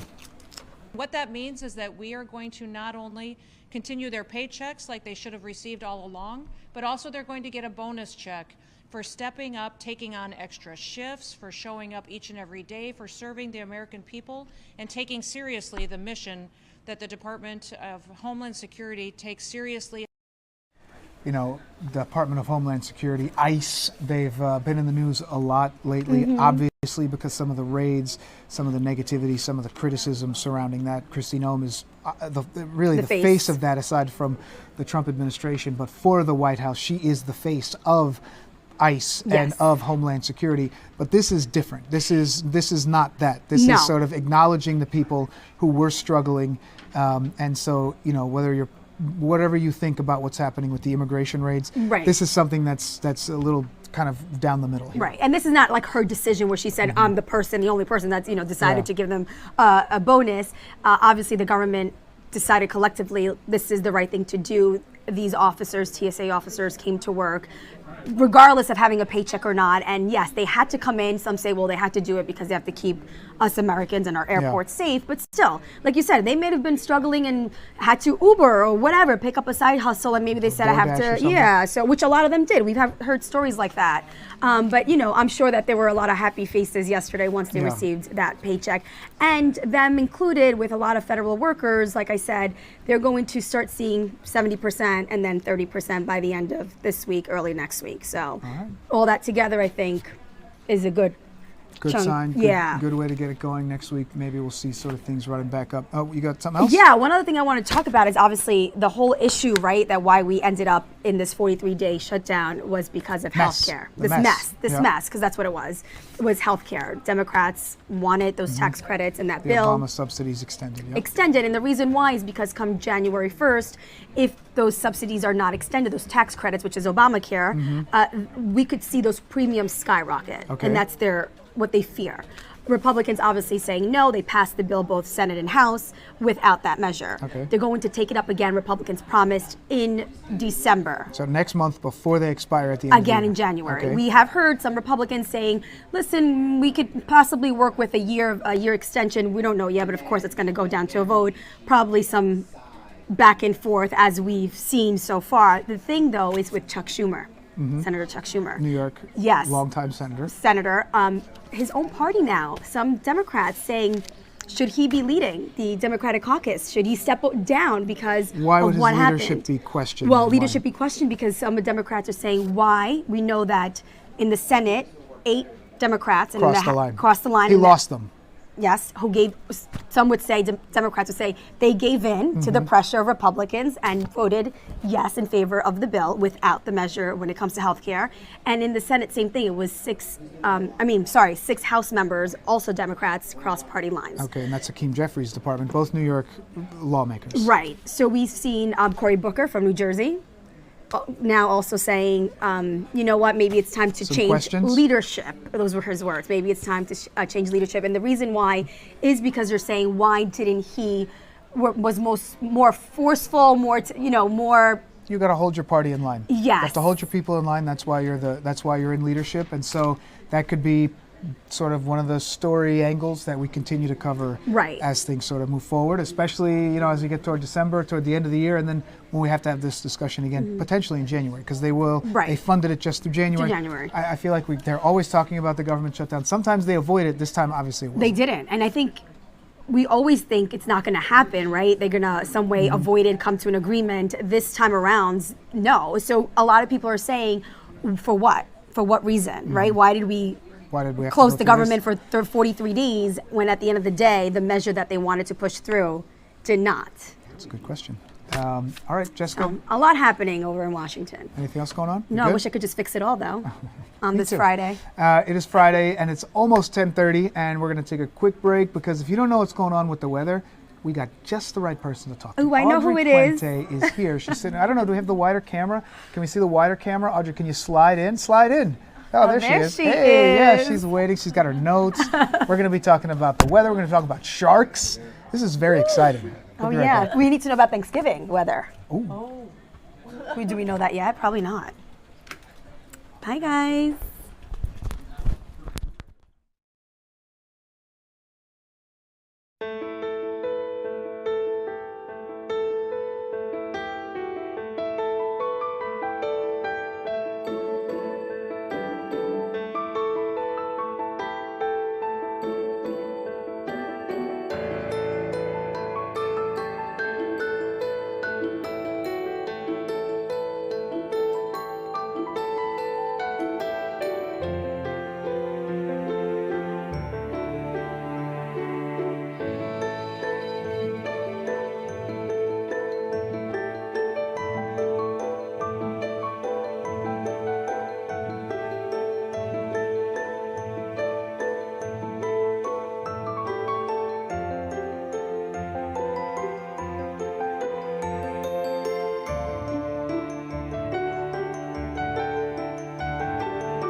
right, welcome back, everybody. 10:31. What are we looking at there? Are we looking at the top of our head? Okay, there we go. Now we got the big board that we're looking at here. You can see we got views of all kinds of different things happening. You see what it says there? It says live view. Live view is how we broadcast in from the field. So all those cameras are linked to the photographers that we have who are out there who are covering the city. It looks like a lot of them are on their way to different stories. We're going to be checking in with some folks who are heading out to New Jersey, I believe, a little later on. A very important press conference that they're having out there. And no matter where they're driving, I'll just step over here. We'll get right in the middle. There we go. Yeah. And no matter where we're going today, are we okay with the weather? Are we good? I think we are, yes. Okay. Yesterday we had those showers come through midday, and then Right. the sun broke through. I was driving home yesterday, and I got caught in something, and it was like right around noon, like midday, and it was like it was quick. It was pouring quick. hard though. It was raining hard. It was a quick downpour that came through. Then the sun came through. Today we should fare much better. I think you'll be dry on your way home today. Okay, thank you. We are going to see temperatures in the upper 40s right now. We also have winds that are gusting about 25 miles per hour. So that's adding to the chill today. So we're seeing more in the way of sunshine. You want to be on the sunny side of the street today because on the cloudy side, it's a bit chilly with all the wind there. So like if you're in the sun, you're kind of decent. Yes. But sometimes I feel like that happens, like where the sun just starts to go down, or you end up in the shade, and you're like, it is right. not When you turn what I the was corner and you're in expecting. the shade, you're like, oh. So maybe have that extra layer on if you're going somewhere, right? Right, but look at the weekend, 50s. But we do have rain on the forecast. It'll come Saturday afternoon, probably like 5, 6 o'clock. Oh, that's good. Yeah, Later in the afternoon. Right, so if okay. you want to get out during the day, you should be fine. Then good news also, they clear out in time for Sunday. So Sunday is actually faring better. I have an AM shower there. I'll probably take that out for noon because. Oh, really? Yeah, Because earlier this week you said it was going to rain on Sunday, and it looks like that just kind of got pushed backward right, a little bit. It's moving a little faster than we had Okay. earlier anticipated. So now I could even take the rain out for Sunday morning. Why is it moving faster? Is it just, I mean, Why are we asking questions? sorry. I'll let you do your thing. Sorry. Hold on, my thing got disconnected here. We have games on the weekend. We like when it's positive, we go with it. We go with it. We don't question why it's not bad. Sorry, okay, I'm sorry. Why is it not bad? Continue, Audrey, my bad. So yeah, so the rain will be out, and then we turn colder. Next week? Yeah, we're only in the upper 40s. It's going to feel, yeah. We're getting cold? Yeah, we're getting cold. Can next week. you can't see all the way, because let's see. Today is, what is today? Today's November 14th. Thanksgiving is November 27th. Yes. How far ahead in your magic ball can you see to see about what we might be looking like that week? I can tell you, because I already looked. Oh, okay. I already looked this morning. What, yeah. what does it You're say? like, what's going on? What's going to happen? Okay, so what might happen, because it's 2 weeks out, so the forecast Okay, yes, can 2 change, weeks right? out, right. Right now, looks like rain for Thanksgiving. Oh. Yes, it does look like rain for Thanksgiving. Oh. So hopefully that will change, like this weekend's rain. It'll move out a little faster. Move out a little faster. So Maybe we'll come see. earlier in the week or later in the week. The farther out you go into a forecast, the less accurate it is. Does it feel like it's Thanksgiving? I feel like Thanksgiving. I feel like it's coming just too got here. fast. It is. I haven't even got my tree up, and my goal was to have it up like after Halloween. Have you started to see? I was going to take a video of that. Have you started to see, like the Christmas tree sale signs, like or like the Yes. spots starting to open? They don't have the trees there yet, but Well, they're not starting. only that, the Black Friday sales, they're already like Oh, yeah, forget it. Monday. Watch this Monday. You're going to start getting the emails because some of them I already saw start on. They're going to start on the 20th, which is like next Wednesday, I think, or Thursday. Oh yeah. Yeah. So Black Friday is no longer Black Friday. I'm waiting to. It's going to start to become like Black Month. All month sales. Yeah. Well, if we're talking about the weather, we're okay. If we're talking about what's going on in the ocean. Did you hear about this? Do you have to go? Can we talk about No, I some want to. stuff? Yeah, I was talking about this earlier. So this tell is the people. So tell the okay. people. So if you live in Jersey, you know that they do have great white sharks off the coast every once in a while. I guess in New York too. But recently they had the largest male great white shark. I had some information. I wrote down some information about that. The name is Contender? The name is Contender. Yes, the largest. Oh, look, there's some video. Great white shark. Oh, look at that. All right, so New Jersey communities are demanding. Oh no, that's not the story. Let's see. Where's the great white shark? Oh man, I had it here. But anyway, this is the shark that was spotted off the coast of New Jersey. He is the largest male that has been spotted here. Yeah, we should let people know that they tag the sharks. They do tag the sharks, so they know where here it they is. Here's the are. story. They follow them. They track them. So it's not, it's not a random identification. This is the largest. Like they've been monitoring numerous sharks. They do. All right, a massive great white shark briefly surfaced several miles off the Jersey shore. This was Tuesday night. The shark, named Contender, is the largest adult male ever tagged by the research group. We're debating on how to pronounce this. OSearch Ocarch, O-C-A-R-C-H. I believe they were trying to combine ocean and research. Research. So O-Church? O-Search. We needed to be in If that you're a board scientist meeting. and you're watching, let us know. The tracker, so you're right, they track them. They must put it in the fin or something like that, right? Yeah. Or the tail. Mhm. It pinged around 9:14, 30 miles off of Sea Isle City. Sea Isle City. And let's see, does it have some information about how tall it is? No. Since tagging, the shark has traveled 4,309 miles in 299 days. Oh, it measured. Swimmer. Contender measured 13 feet 9 inches and weighs 1,653 pounds. So That's a lot of shark meat. you want to have some fun? Yes, I do. I see it over there. So I found the O-Search website. We'll just go with O-Search. Okay. And it has all the sharks Right. that Can you are show that? around. Yeah. So Wanna let's go over there? let's take a walk Okay. over to our fancy computer here. So okay. Mhm. So look. So you can see this is us. Okay. So you can see this is the O-Search information. So they have some stuff. Let's see. They have it all up and down the East Coast. So Yeah. let's see. This is Simon, a great white. 9 feet. Great white. Not so 400 big. pounds. Little baby. pounds. Little baby. Savannah, a She's at female. This is 359. down off the coast of Virginia in Richmond. They come. Oh look, they got a sea turtle, wassa will, Look at that. Yeah, it's not just sharks. They tag They tag numerous all kinds of wildlife, stuff. Look right? at this. Whales. a big kahuna. Ooh. All right, so how big let's- is the big kahuna? The big kahuna, Let's see. not so big. Let's see. 6 feet, 10. 99 pounds? That's That slim. doesn't- that doesn't Oh, seem that right. might be a hammer shark. Oh, a hammerhead shark? Okay. Yeah. All right, so here is the Jersey area sharks. All right, so Contender is probably one of these three. Let's see. So we're off of like LBI right now. Yeah, right this there, is yeah. kind of, Philadelphia down Yeah, south. there's Atlantic City, yeah. All right. Oh, there it is. I got it on the first one. Look at that. All right, Contender. So click on that. What happens over here? All right, so here we got some information. Look at Contender, this travel log. 13 feet 9 inches. Wow. Date 1,600 tag, pounds. 1,600 pounds. Where's the travel log? Where do you see that? Oh, Right okay. there, the Contender. So it was tagged. Oh, it was offshore of Florida Florida. and Georgia when they initially tagged In it. January of this year. 72 hours. Let's see. Wow, that's very information. I wonder what the size was when they tagged it. You know, I'm not sure. Yeah. It's 13 feet long now. You know what I thought was interesting also? Oh, look here. Now, look at Latest this. You can ping. see where it's gone. Oh, that's the track, the This travel is the log. first ping. Then it's kind of come down here. It's been hanging out in It's the warm been water. hanging out over Yeah. here since November. Very interesting. I love That this. is interesting because the water's getting colder up further north. We're in November. You would think they would go in reverse, go further south, Well, like if the birds and, it- and New Yorkers. If any, like New Yorkers down south. Well, if anyone from O-Search is watching this morning and you want to sort of key us in on what's happening, you kind of let us know. So let's see. I wanted to see one other thing here, real quick. There's another shark that I covered years ago, and it's a female. I wonder if it's still around here. It was called. Do you remember what it was called? I think it was Mary Lee. No. Contenders here. Who's that over there, closer to the shore? Who's this one? Mission 5-foot shark. 56 pounds. There it is. Look Mary, at that. Get out of here. Mary Lee. Oh my gosh. There she is. Look at you. It's like a reunion. Mary Lee. I was down there with our photographer Paul Sacco years ago. Do you remember Paul? Yes. Yes, Paul was there. Oh, I could hear Paul now. She's big. Look at her. Wow. This look is at- what I'm talking look about. At her travel log. Look at this. That's since 2017. She is one of the most Oh wait, well-known. no, her great- first ping is at 1212. 2012. Her So they've last been one was at tracking. 2017. Where They've been tracking old girl for 13 years. Now she's bigger, 16 feet, 2,000 pounds. I wonder. I gotta look it up. If females are bigger, probably they are. Probably somebody could message us.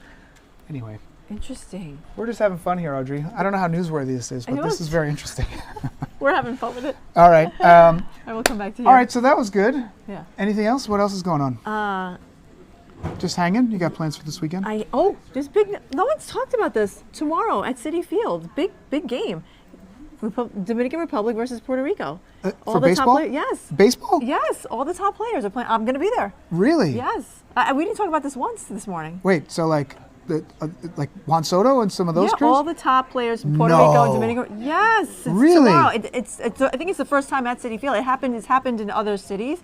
And tomorrow it's at Citi Field. It's a big day. I'm going to be there with my flags. You know, like I can't wait to see all the colors. For Puerto Rico, of course. Oh, pride is going to be huge. Of course, Puerto Rico. All right. Well, if our assignment editor for Saturday morning is watching, Yes. Audrey I think the just game is gave at 1 you o'clock. A beautiful story I idea. think the party starts at 10 a.m. in the parking lot. I'm dying to go to the tailgating, right? Because the cooking's going to be insane. Oh my gosh. Right? What is the tailgating going to be like? That's what I want to go for the food. I'm not fantastic. even going to eat breakfast tomorrow. I'm just going straight to the parking lot and see what's going on there. And it looks like we should get some nice nice weather, especially Yes. doesn't go too late in the afternoon. Audrey, thanks for tracking some sharks with me and talking weather. That was fun. All right, so let's take a quick break. When we come back, I don't know if you saw this. I think you probably saw it because we were in the we were doing the newscast this morning. But it's this dramatic rescue the NYPD was able to pull off. We showed only a clip in the morning because sometimes during the news we got so much to get to we can only show little clips. We're going to show you the whole video from start to finish. Yeah, there it is. So we'll show you the whole thing because it's just remarkable. We'll put the sound up. I won't talk. We'll just let you see it. Anyway, we'll be right back.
All right, welcome back, everybody. If you're tuning in on YouTube, Fox Local app, wherever you are, we appreciate you checking us out this morning. We're going to get to that NYPD chase in just a minute, but you can see our big board. We like to let you know everything that's happening. You can see we're tracking Wall Street.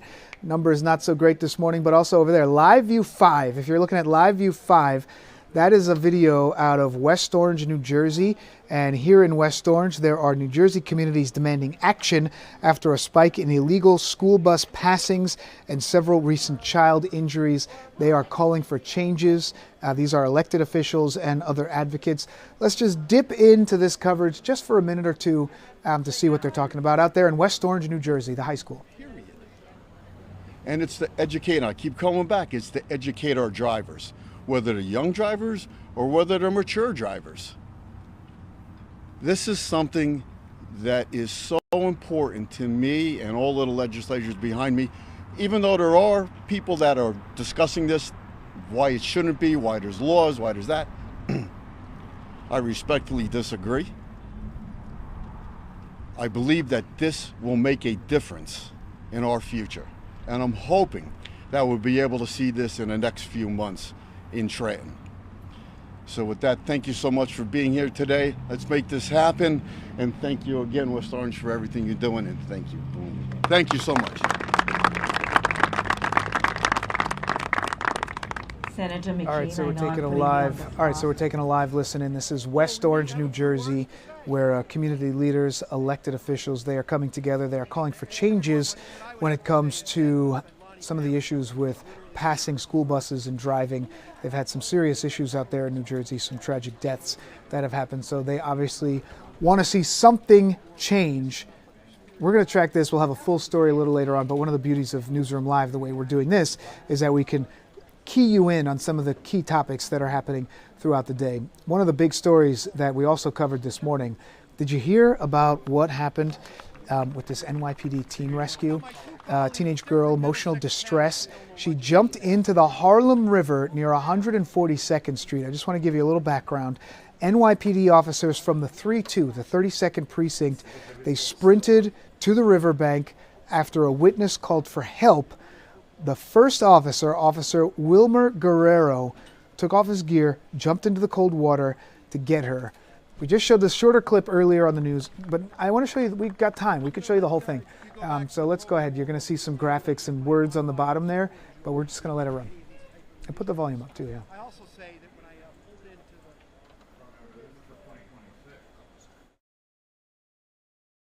Yo! Central, be advised to go to the water. Be advised to go to the water, Central. Central, notify you. Also notify them that Watch yourself. All right, 10-4.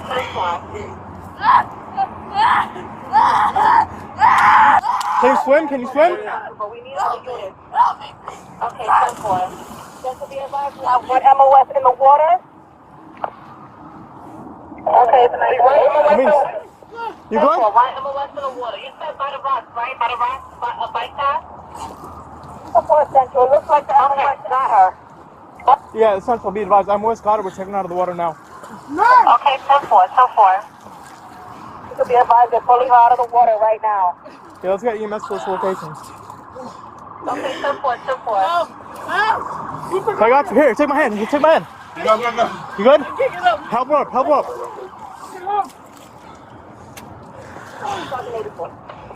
Okay. Here, give me the hand. Give me the hand.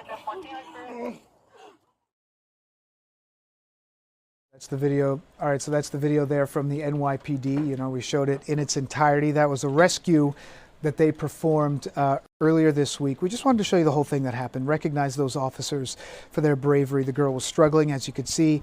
I mentioned Officer Wilmer Guerrero. Just want to mention the other two who were involved, Ankit Gupta and Shaibul Amin. Apologies if I got their names incorrectly. They're ones who stayed on shore. They jumped in.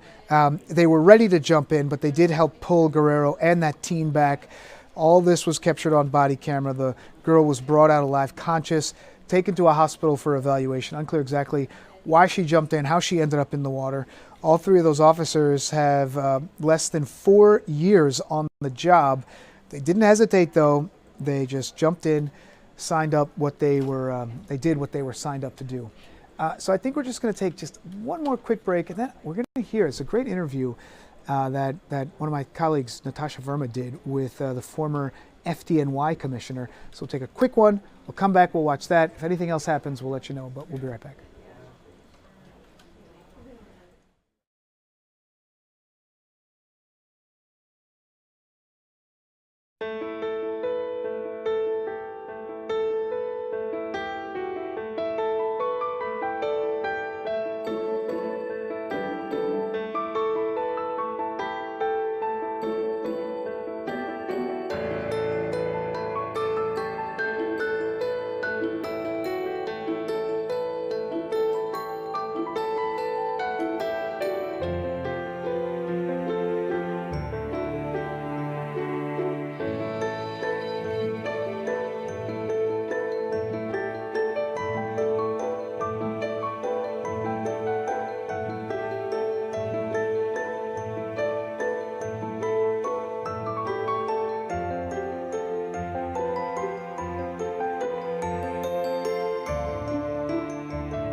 All right, we got about 10 minutes left, and we wanted to get to this great interview that our colleague Natasha Farmer did with Laura Kavanaugh, the former FDNY commissioner, the fire commissioner with the FDNY. Let's just take a listen to that. They covered a wide range of topics, but I definitely think it's worth getting to. So let's take a listen. Election here in New York City. Zohran Mamdani is the mayor. How would you describe this moment that we are in right now in the city? I would describe it as deeply hopeful. I think some people would say it's scary. I would not agree, but I'd also say I don't find almost anything scary. I just don't believe in that. I think that's like our city is tougher than that. You know, it doesn't mean I'm putting aside some feelings people have about the nervousness of change or even what they hear from other people. But often when people tell me that they're scared in a moment, I ask them to actually like step off of social media and see if they still feel that way when they talk to real people. Because my family runs like absolutely the political gamut in every way, mostly very conservative, but also just the whole spectrum. Yeah. And we have great relationships, and you don't hear the kind of things you hear online coming from them. So I think I'm able to kind of make that separation, which is, I don't actually think we're in a scary time. I think that the noise can be overwhelming and actually like overwhelm our nervous systems. But I actually think it's hopeful. I mean, anytime you get a new start, it's hopeful. Yeah.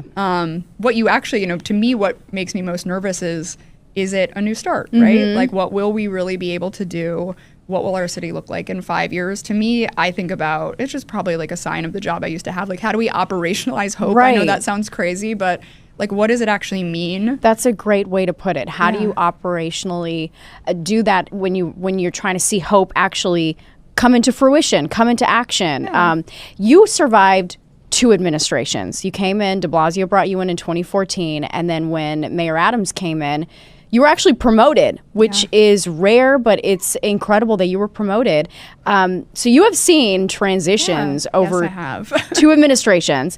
What's your advice for Mr. Mamdani and his team on transitioning?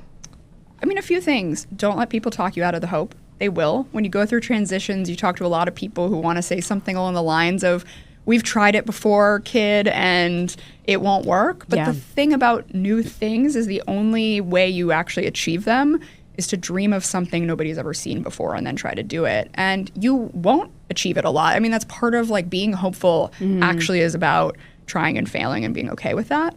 It doesn't mean you get everything, but I actually can't imagine a thing that we've done in like the world that's new and different, where it wasn't someone kind of like taking a gamble and saying like, I imagine this new version of this thing and I'm just going to hope that I can achieve it. And I'm going to try to maybe like sell other people on the idea that it can be done. So I think, you know, don't actually let people talk you out of that. But then a lot of it really is about running the city. I mean, that's the thing about this city that the reason I love government, but I think is maybe unknown to people. I don't actually think you can run government in a particularly ideological way. It is just a huge like behemoth of trains running on time, you know? So you have to balance like the couple of initiatives that you want to do that are about your legacy and hope and like not lose the faith there. But you have to balance that with the fact that like government just needs to run and it needs to work. And you need to get a bunch of competent people who simply believe in running things well to do it. Right. So he's brought in a couple of members on his new staff. Yeah.